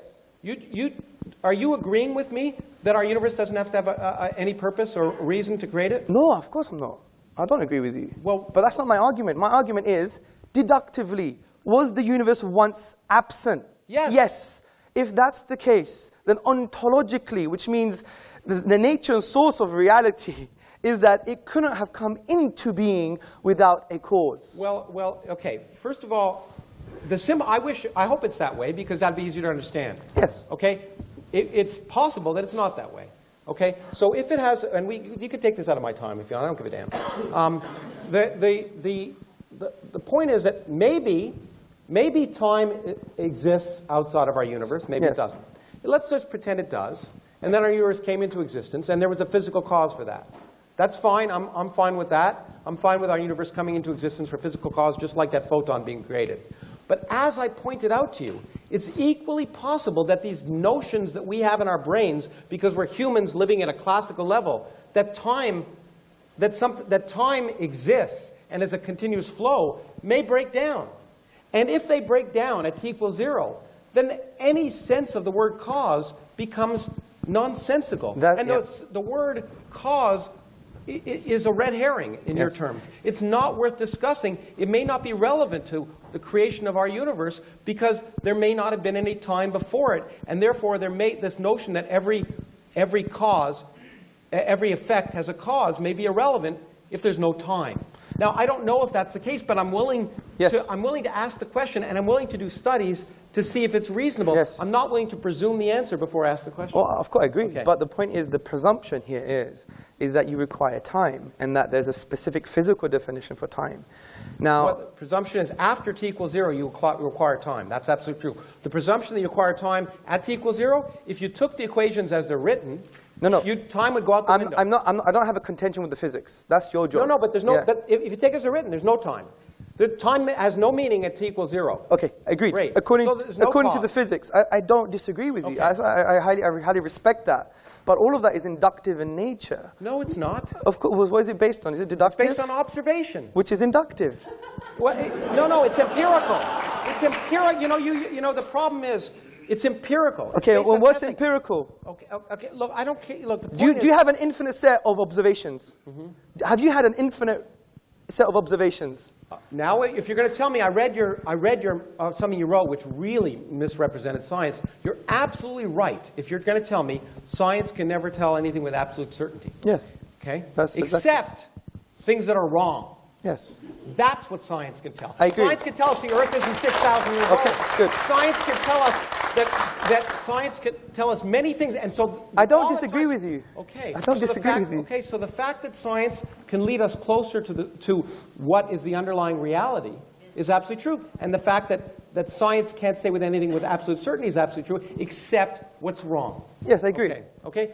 And it can say certain claims, for example, that the moon split in two when he was there, is wrong. Now, I know you're going to say another red herring. Another red herring. I know another red herring, but certainly... Loads of fish in this room today. No. Some people, as you'll know, some interpreters of that thought that was the case, but they're wrong. You agree with me? That's it. Do you agree that I'm making a different point here, Professor. Okay, all I'm saying is this is a book of words, and you can interpret it many different ways, and some interpretation of those I'm going to address are that. wrong. I'm going to address that as well. But that's, look, we're going from so many different issues. It's a typical strategy of not knowing how to respond to a particular point. Look, the point of interpretation, for example, the Quran, for example, if we read the whole of the Quran holistically, we understand that it's probably the only religious book that gives you tools of interpretation. For example, the Quran says there are some open-ended verses, ambiguous verses, and they're specified. So in linguistics, it's called intra and intertextuality.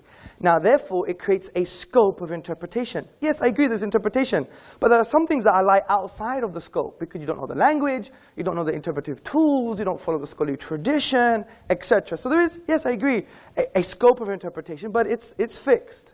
So that, in essence, is the red herring.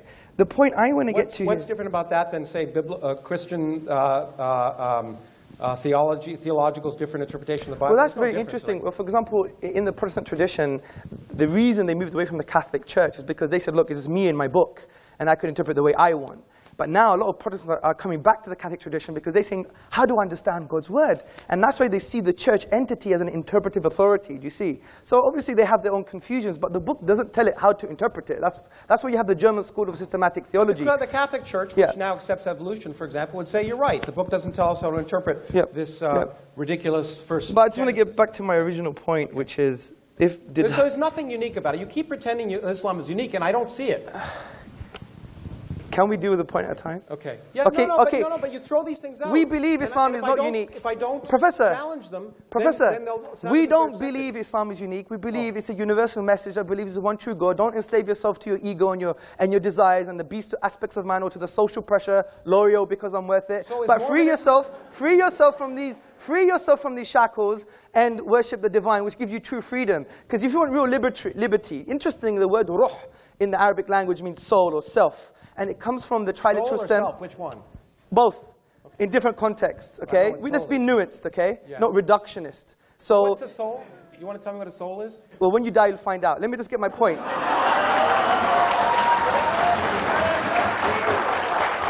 Let me make my point. That's a really bad explanation. Well, come on.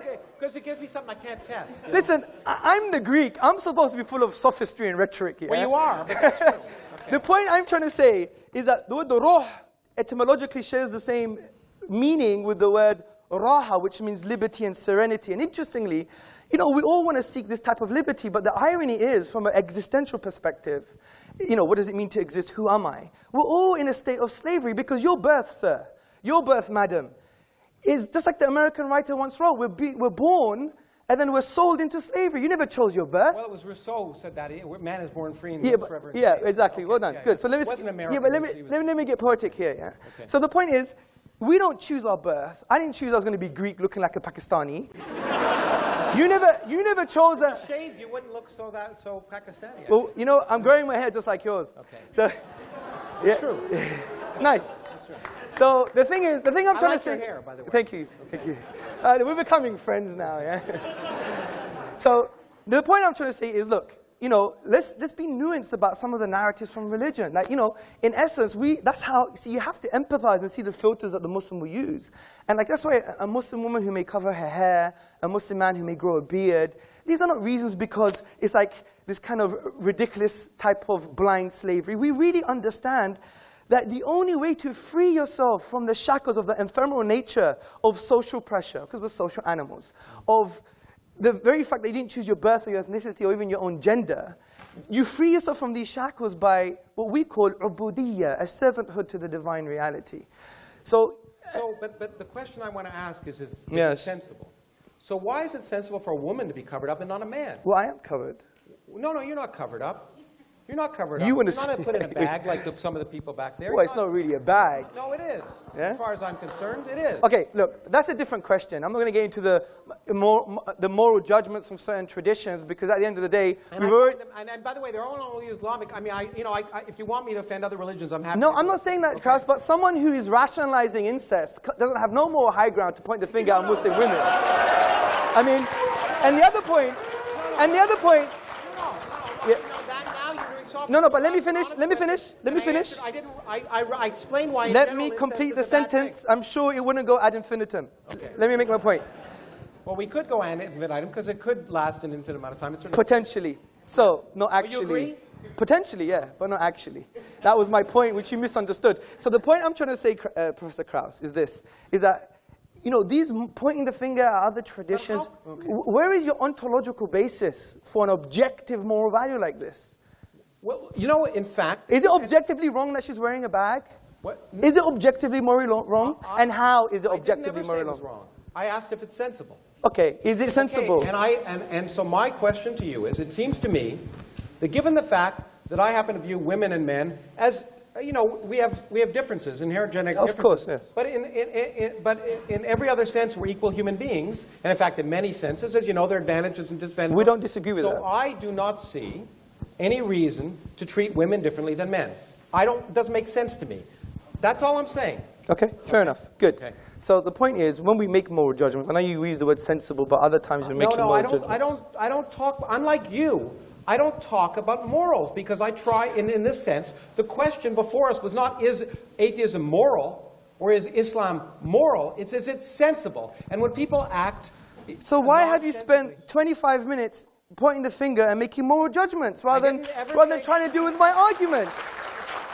I didn't make For a moral, example, I didn't you make thought... a moral judgment about your misinterpretation of whether infinity is allowed in physics. I didn't make a moral judgment. I never said that. I made a factual I never said judgment. that. I said it makes sense in physics because you need the mathematics to correspond to physical reality. I don't disagree with that.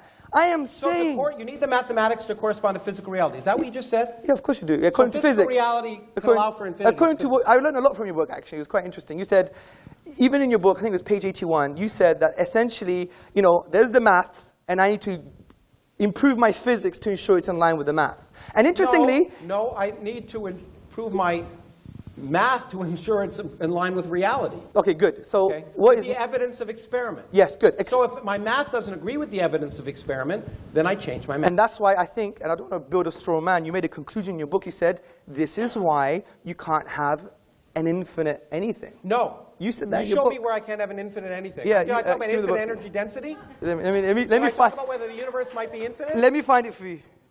And by the way, if I did, I was wrong.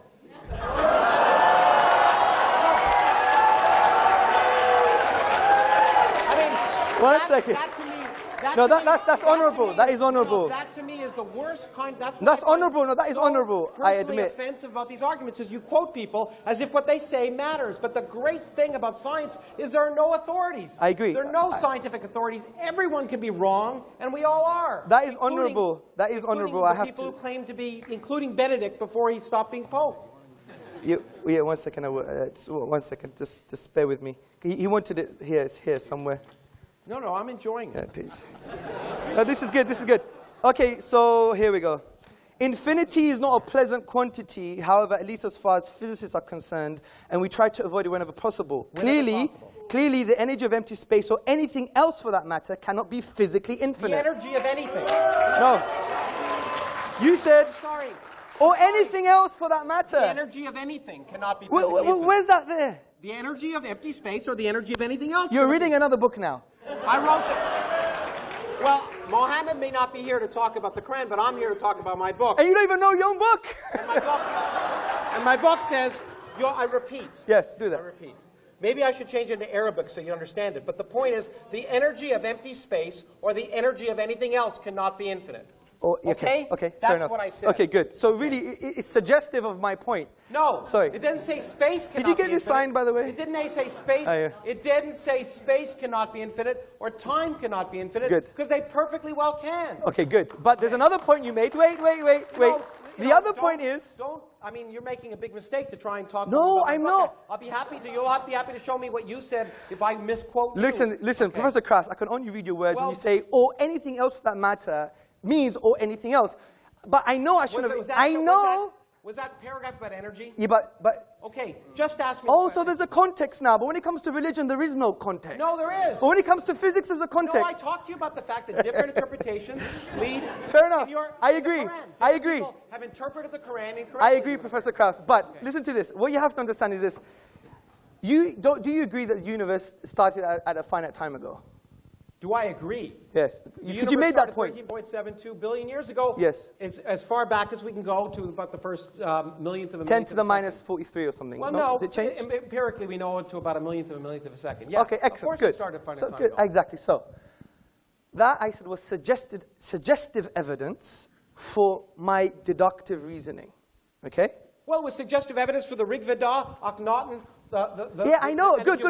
Let's carry on now. Myth. It's just as beautiful. It was created. I agree. But then I said, but since we have the best possible explanation, which is an uncreated creator, or there is a cause that was not caused, because I gave you all the logical explanation. This is the point. You should be attentive. No, I have the best explanation. It came from nothing by physics. Yes, but your nothing, is it really like nothing? No space, no time. Our universe didn't exist. So there was no quantum foam. There was nothing where our universe existed. There was no space and no time. Everything we see, this room that we're in, did not exist. When your friend Vilenkin comments on that... Can we have a Q&A, please? 1 second. So when your friend Alexander Vilenkin, who's a renowned cosmologist... Yeah, a good friend. Yeah. A good friend. I mean, I read some of his works. It goes way beyond me. I have to admit that. And in fact, you know what? Yeah. You know what? In fact, Alex Vilenkin, as you'll read in my book, as I did, in fact, he scooped me because he wrote... Yes, he did. I read that. Yeah, that was very interesting. Talked about a creation of space from no space. Yes, I agree. Okay. Recently, he has mentioned that there is a spatio-temporal boundary, right? No. What has he said? Well, he is, I mean, you know, we can talk about the details of the instanton that he described in yes. But in fact, there is no space at the central point of that. Okay, agreed. So see, my main point is that this evidence is suggestive of an evidence that is what I would call far more stronger. It has great epistemic value, and I'm going to end on this. Because it has greater epistemic value, because as you admitted, the inductive method doesn't lead to certain conclusions, whereas the deductive method leads to certainty. Now, you can't get it all the time. Wrong. But no, if the premises... I can be certain about something be wrong. Can you? I agree. But okay. Kras, if the premises are sound and the logic is valid, it's still certain. You still have to prove to me... Respect your logic? Yeah, but Kras, Professor Kras, you still have to prove to me that the deductive logic I used is unsound or not valid, and you haven't done that. Well, okay. If you don't think I have, I do. Okay, I'm really sorry to interrupt you, Professor Keraus, Hămză. You're going at it hammer and tongs, but there's a whole bunch of guys out there who want to sort of have a say, okay? Okay, guys, settle down. We're going to get the first question right now. Okay, my first question is to Professor Keraus, and this is just to sort out the sort of the whole thing we were talking about. I just opened up your page and it says, nothing is something. There you go. That's the title of a chapter. That's the title of a chapter, nothing is something, right? And you know what I meant? No, I'm going to ask my second question now. Okay. Your whole book is based on mathematics, and mathematics, as you know, is based on deduction. No, it's based on evidence. Okay, and you use mathematics throughout your book, and you say deductive... Show me the equations in my book. Show me the equations. Okay. Are there equations? Yes, they are. Well, there are one or two. The book's 200 pages long. Okay, let me just ask my question. My first question was, you said nothing is something as soon as you open the book. Yeah. Secondly, you said deductive method, deduction doesn't work, and maths is based upon deduction. No, I said it may not work. No, you said it in the opening. Deduction doesn't work, and your book is full of mathematics and deduction. Mathematics is based upon deduction. So how do you... it's actually a good introduction to logical fallacies. Oh. Professor, you want to say something? Yeah, okay. I mean, these rhetorical things are so ridiculous. But okay. I like catchy phrases. And when I said nothing is something, it's a chapter title. My point, which many philosophers don't understand, and I guess, anyway, is that nothing is a physical quantity. It's not a philosophical quantity. It's not an imaginary quantity. Nothing, in physics, is the absence of something. So therefore, to understand what nothing is, you first have to ask the question, what is something? And to do that requires a lot of work. It's required all of the work of the 20th century of a lot of bright people, experimentalists and physicists. So what I tried to do is explain what we mean by something so that people could actually learn what you mean by the absence of something. I tried to be very clear and accurate. So it was just, in fact, since I wasn't trying to convince people of anything, I was just trying to explain it. The point is, in physics, nothing is the absence of something. So to understand what the absence of something is, you have to describe, you have to know what something is to know what the absence of that thing is, first. Secondly, mathematics is mathematics. You're absolutely right. But physics isn't mathematics. I did a degree in mathematics, and I did a degree in physics. I learned I wasn't a mathematician. And more importantly, I learned many of the best mathematician colleagues of mine weren't physicists. Because the universe, the way physics works, is that we make mathematical models of reality, but we don't decide that they're right. We say, in fact, I do it all the time, and most of them are wrong. I sit on a good day trying to make a mathematical model that explains reality. They go out and test it, and 99.99% of the time it's wrong, because that's the way science works. If it didn't work that way, anyone could do it. So it's not inductive in the sense, the mathematics is a useful language. In fact, it's the only useful language to describe nature, as far as we can tell. But it doesn't, we don't decide. Mathematics can describe an infinite number of universes. You can write mathematical descriptions of an infinite number of universes. Most of them are in our universe. The way we determine if they're our universe is we go out and do experiment. Science is experimental. Without experiment, pure thought leads nowhere. If you locked a particle physicist in a room and asked her to come up with a theory of reality without any experimental observation, she'd come up with the wrong answer. Okay, you didn't actually answer the question there. Yeah? Just to reiterate, because you didn't actually answer it. Yeah, you said deduction doesn't work. No, I didn't. No. Yes, you said it in the opening. I said it doesn't have to work. Let me just repeat the question because you didn't understand the first time, right? You said deduction doesn't work, and your book has mathematics. And what I want to ask you is, fine, I agree with you. Next question. Okay, what is deduction? That's my question. What is deduction? Do you even know what deduction is? Because I studied mathematics at university. I don't even think you know what it means. What is deduction? You know what? Yeah. What is deduction? Let me just say, let me just say this, okay? You can make definitions of things. I can try and figure out how the universe works. I'll make progress, and you'll sit here. Okay, thanks very much. Next question, please.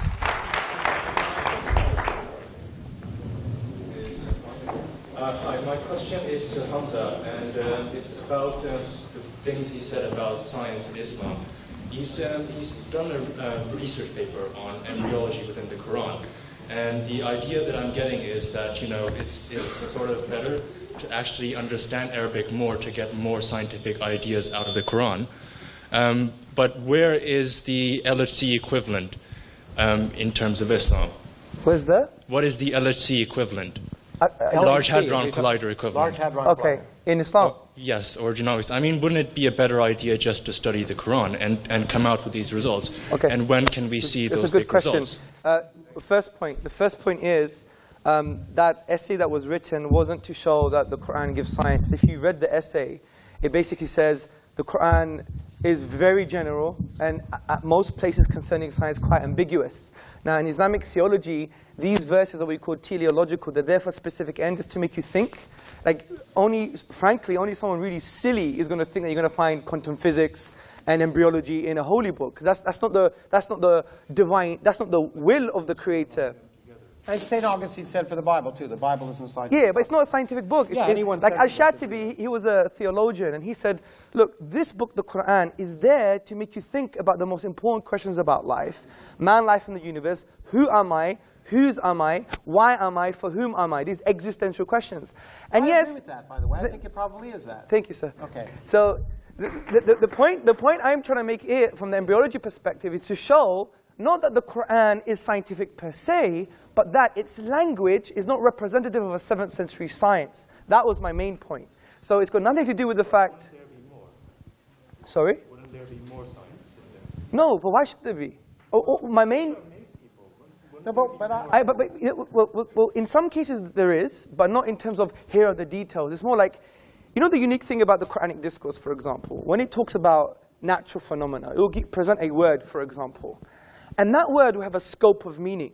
And you could check this meaning out for yourself. And interestingly, it's aligned with past errors and future accuracies as well, which is very interesting. So, yeah, but I would argue that in some cases that you do see future accuracies. However, I don't believe. Let me make my point. My argument for the Quran is not a scientific one, because I believe science, as Professor Kraus admitted and really didn't answer somehow, was that the inductive method doesn't give you certainties. So we believe the Quran we can prove deductively, and it tells us to do the science to see how things work. We may be wrong, we may be right. So it would be only erroneous to say that something that is deductive can be proven by something that's speculative or inconclusive.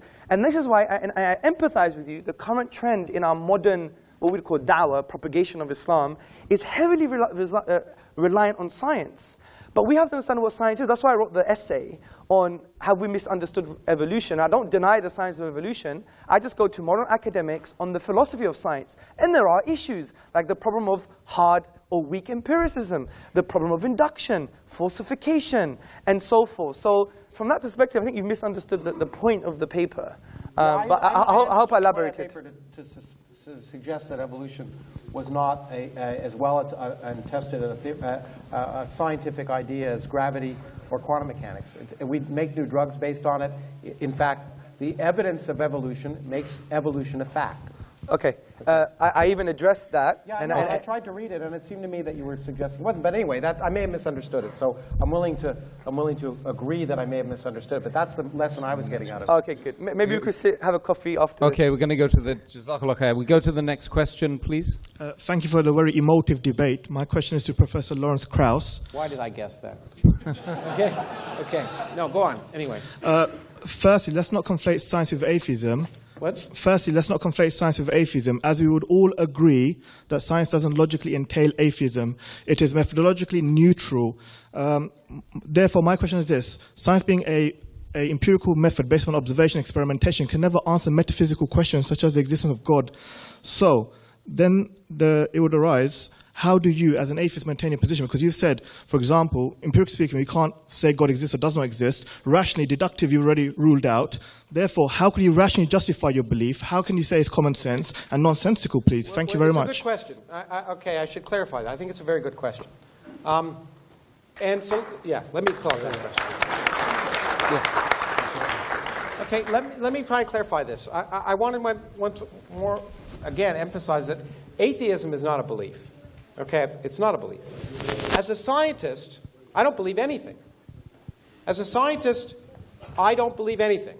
If you use the word belief, scientists shouldn't use the word belief. There are things that are more likely and less likely. In fact, in the spirit of Hamza, science can say nothing with absolute certainty. It can say something is very, very likely or something is very, very unlikely based on the evidence of experience and testing. I can't see you, but I know you're there.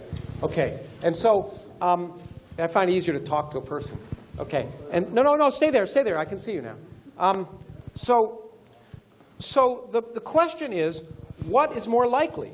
That's all atheists are saying. And the atheists are saying, look, the first thing they're saying, I mean, people who claim they're atheists, and by the way, you know, most scientists don't think enough about God to even know if they're atheists, because God's irrelevant. God never comes up in any scientific conference, in any discussion, anywhere. It doesn't. Because, in fact, we're just trying to figure out how the universe works. You're absolutely right also to the fact that I want to stress one more time, that science, and I may slightly differ with my friend Richard Dawkins about this, I don't think a lot, science does not require atheism. And the proof of that is empirical, since I believe empirical proof. I have several colleagues of mine who are very good scientists who aren't atheists. Therefore, since they're very good scientists and they're also not atheists, science doesn't require atheism. Now, people can hold contradictory ideas at the same time. That's one of the reasons. But science can never disprove purpose in the universe. All we can ask is, given the evidence of our observation, do I think it is more likely that there's a personal God that cares about this random planet around a random galaxy in the middle of 400 billion galaxies, in a universe in which everything we see is just 1% of the whole universe? You could get rid of us and all the galaxies and everything. The universe would be largely the same. We're a bit of cosmic pollution. It seems ridiculous to imagine, for me, based on everything I see and my common sense, to imagine the universe was created for me. That's all. Okay, thank you, Professor. Let's go to the next question. Hello, Mr. Krauss, and assalamu alaikum, Mr. Sortsis, for a very good talk. I just have a question for Hamza. So you started off talking about infinity, and I mean, a lot of these arguments were sort of William Lane Craig type arguments, who, by the way, Fox News loves. Now, my question is, we've got a guy here who's written 300 books on astronomy, cosmology, whatever, and I mean, there is a lot of talk about Islam, about the Quran having scientific evidence behind it, cosmologically as well. Why didn't we ask him these questions? Why didn't we say, well, I don't know, you said that, you don't know, so why not ask him? He's there. I mean, why not? This is a forum for conversation. Why didn't we have... Well, I didn't hear one time, except for when you mentioned quantum vacuum, where he explained to you what quantum vacuum is. Yes. Like, other than that, I didn't hear anything. So I'm really interested as to why that conversation didn't happen in here. Because my argument wasn't a scientific one. Yes. But I could do that in Starbucks or for the leftists amongst you in another coffee shop. Just like William Lane Craig often tries to No. use the evidence of the Big Bang. No, let's be attentive to my argument. It wasn't a key premise. Yeah, it was. absolutely. I even repeated. Well, I guarantee you, I agree with you. It was not scientific at all. Exactly. Well done. So, my point was, it was just suggestive.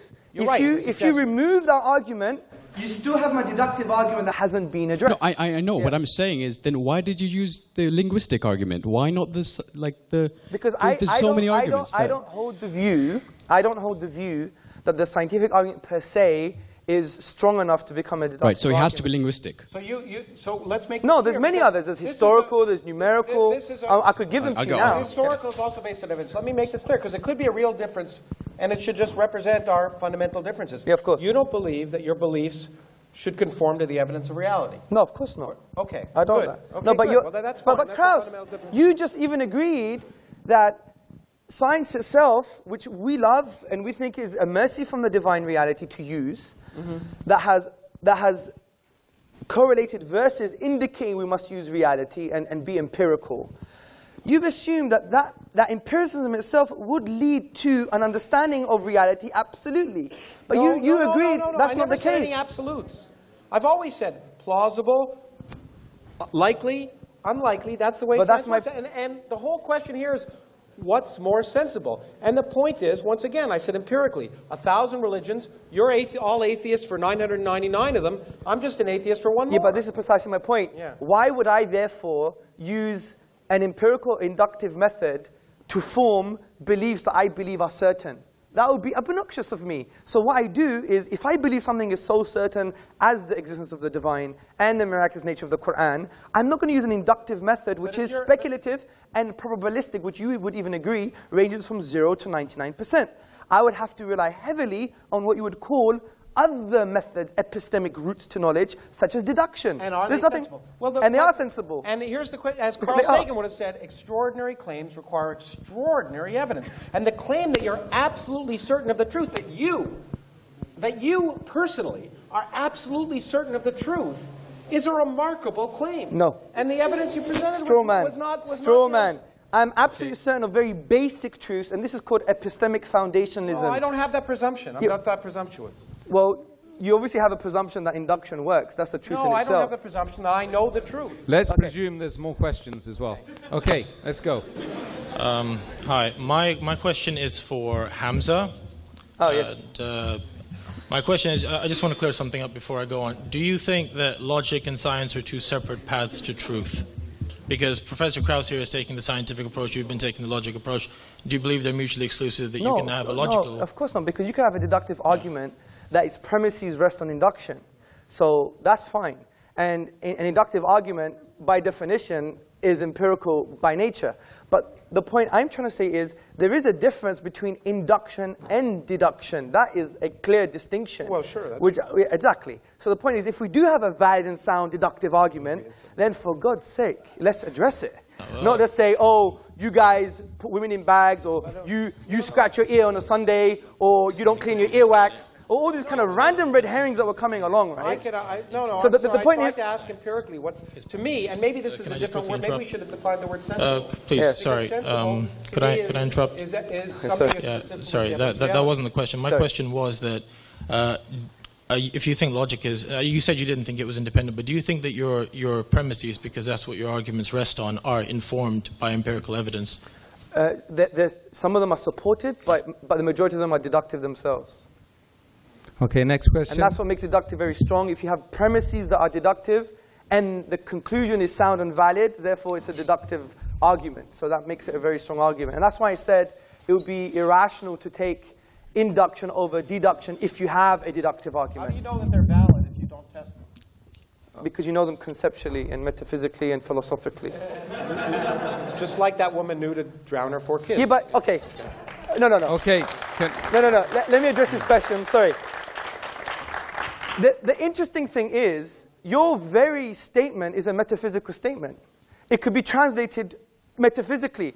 For example, induction is the only method to use to try and establish or know reality. That statement itself is self-defeating. It can't even be proven by empiricism. It's an inductive statement. So the point is, I give an example. It's like you have almost. It's like you have this almost crude. I don't claim to know what's valid just by knowing it. No, but you have to in that very statement in itself, because it's almost like you're presenting this crude scientism or logical positivism. Oh, stop using words. Talk to me in English. Okay. Oh, but when you use words, it's great. When I use words, I can't do that. I don't think I've used very much jargon at all. If I did, I apologize. Okay, scientism is, let me define it for you. It is the assertion that science is the only way to form conclusions about reality. Okay? That statement itself is, one, self-defeating, because science can't prove that statement. Secondly, science itself, that statement itself is flawed because science can't prove mathematical truths.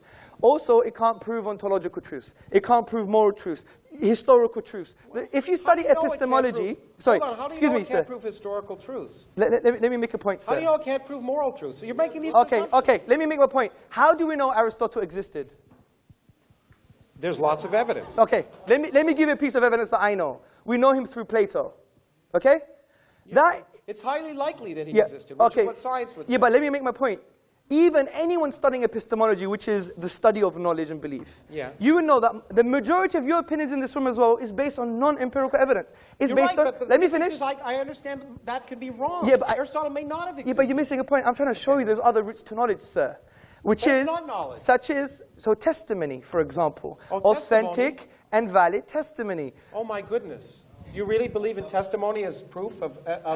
Do you really believe that? But Professor Kraus, do you really believe that I say? Let's not dig a hole for ourselves. Someone did something, it happened? Go to the Berkeley website on the scientific method. It says one of the majority I don't go to websites. I just do science. Yeah, okay. Well, that's very great. Well, do this science then. Listen to this science. The Berkeley website says the key part of the scientific method is also the workings of other scientists that you test and you don't trust, and you repeat their experiments because you don't trust. Yes, I agree. That's wait. the way science works. But there's a lot of science. You don't trust other people's results. Excuse me, sir. There's a lot of science that requires testimony. Yeah. What? Lots of science. What? Okay, I'll give you an example. Have you done every single experiment concerning evolution? No. So you believe it's true? Thank you very much. I don't know. What else do you want to say? Do you want me to answer? You want me to answer? You want me to answer your question? Of course I do. Of course I do. You get an answer before I even answered it. Come on. Okay. You're accusing me of things I could do. Yeah, no, I'm learning from the best. I told you, I don't believe in anything. I think, based on the evidence of my experience, and everything I see in the world around me, that evolution is highly likely. Okay. And that's what I would call a fact. So when you had an interview, unbelievably highly likely. Okay. As highly likely as even though I haven't ever been in space, although I wouldn't mind. Look, I believe in gender equality, and the only woman who wants to answer a question in the room right now. She's standing there. Let's do it. I applaud that. I applaud you for that. I just wanted to make a comment about the incident that happened before this event began. I acknowledge that the brother who couldn't find a seat where he was coming from, and I believe that he has a right to sit where he wanted to, but there has been some misunderstanding.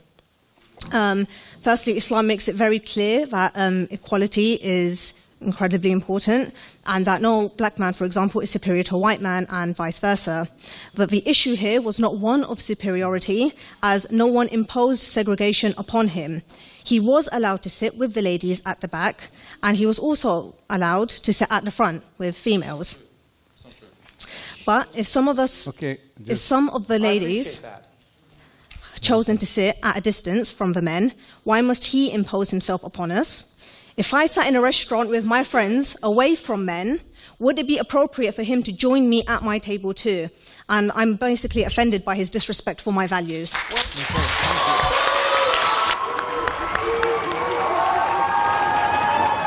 Okay. Let me respond, although I'm not the organizers.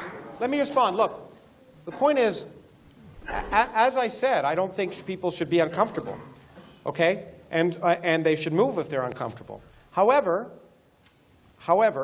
you chose to come to an event that wasn't segregated. If you felt uncomfortable by that, I think you have the right not to be here and watch it on video.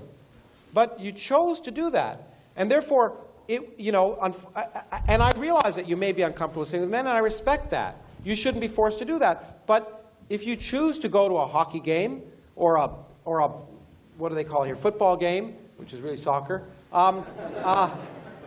then you subject yourself to the social conventions of the time. So I respect your desires, and I don't want you to be forced to do that. And in fact, you should have moved away if it was offensive. But the point is that this was a non-segregated event, and you knew that coming in, and you therefore were subject to the possibility that you might be near someone, and that was your choice. Thank you very much.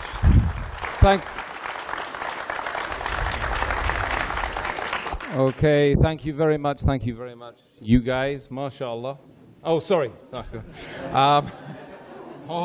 Don't be sorry. I've been sitting on the fence the whole night, you see. It doesn't offend okay, me. it's painful sitting on fences. Hămză and Professor Kراوس, I think you guys have been amazing tonight. Don't you think? I don't think so.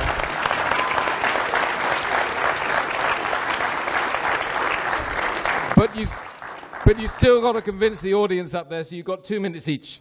Oh, well, no, I mean, I'm glad we had more dialogue than, as I once said, because I just think the debate format is a stupid format. Forgive me. It just doesn't lead to the kind of interaction.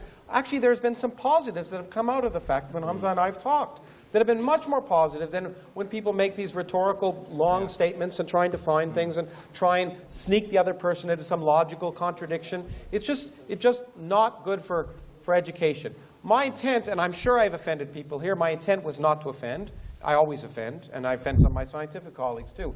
My intent was just to raise questions and encourage people to think about issues. And for that, I hope that some of the statements I've made will cause people to think. And indeed, my whole point is that given access to information, and I believe you should get access to information about the world really works, which is why I write scientific books and I speak, because I think these are some of those beautiful ideas people have ever come up with, that we shouldn't be afraid of them.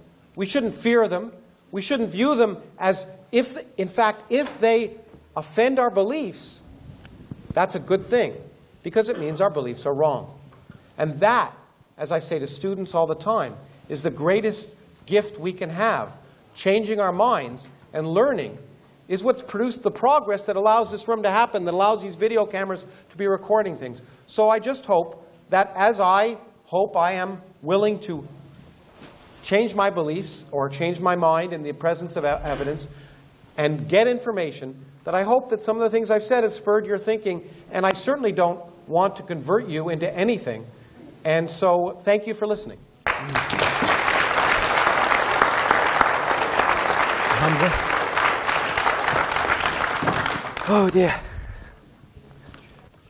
You know what? Something inside me thought I knew it would be like this. Because when I watch Professor Kراوس, although I disagree with him, I love his style. And my dad would love your style as well. It's like, I don't care, I'm going to be me, get over it. You know? So I do respect that. I do respect that. Good. And the other thing I do you're respect. that way too, don't you think? Yes, we're the same. Okay, well, then we're you the go. same. Then that's why there was like almost an explosion here on atomic levels. Yeah? I mean, interestingly, we have a lot in common. We both like Star Trek. So, you know, I know it's not real. I know, Sorry, I couldn't. You gave me the line. Yeah, I give him that one. I give him that one. I give him that one. Okay, good. Right. So, first and foremost, I think there wasn't much discussion on the definition of a miracle that I presented. I think maybe we should have more useful discussion on maybe the coherent definition that we presented. Concerning the literary form is unique. Again, I think there was a misunderstanding between aesthetic reception and unique literary form, and the computer analysis that was brought as an example wasn't based on a whole chapter, which is based on the inimitability of the Quranic discourse. Also, I think we brought forth a deductive argument to show that the finitude of the universe, and therefore it couldn't have come via nothing. Once it was in a state of non-existence, and then it was brought into being. It couldn't self-create. It couldn't be created by something else that was created because of the absurdity of the infinite regress. Therefore, it makes sense that it was created by something uncreated or caused by something that's uncaused. And it's in line with our definition of causality, which is something that produces effect, which allows asymmetric causality. Also, when we talked about the infinite, we talked about the quantitative infinite, not the qualitative infinite. And I think the examples the professor gave were based on axioms and conventions in the mathematical realm of discourse rather than in reality. So that's all I have to say. I don't think the key premises of my argument were addressed. And I think it shows the veracity of Islam from that perspective, because if it was so wrong and so rubbish and so nonsensical, we would have had a strong counter-argument from that perspective. But this is going to be unaddressed until the Day of Judgment, I believe. But I think what we all have to learn is that, you know what? We can sit on a table. We can speak together. We may be angry and rhetorical. And by the way, I so apologize if I offended anyone, especially Professor Kraus. I did say things that I shouldn't have said for a highly respected, for a highly respected academic like himself. So we have to humble ourselves for his achievements. And some of the words I used were not appropriate, even though they may have sounded nice rhetorically, but that's a different issue. The point is, you know, at the end of the day, let's be human. Let's connect with one another without presuppositions. And that's very hard to do. But the only way to do that is just really divorcing our drama and our presuppositions when we try to engage with someone. And that's what we teach in our courses all the time. Engage with a human being, not just with his beliefs or your perception of who he is. We didn't quite get there today, but you know what? It's the beginning. God bless you all. Sizameni ukwenza ngokuhle sisaziphilela lo mhlaba. Make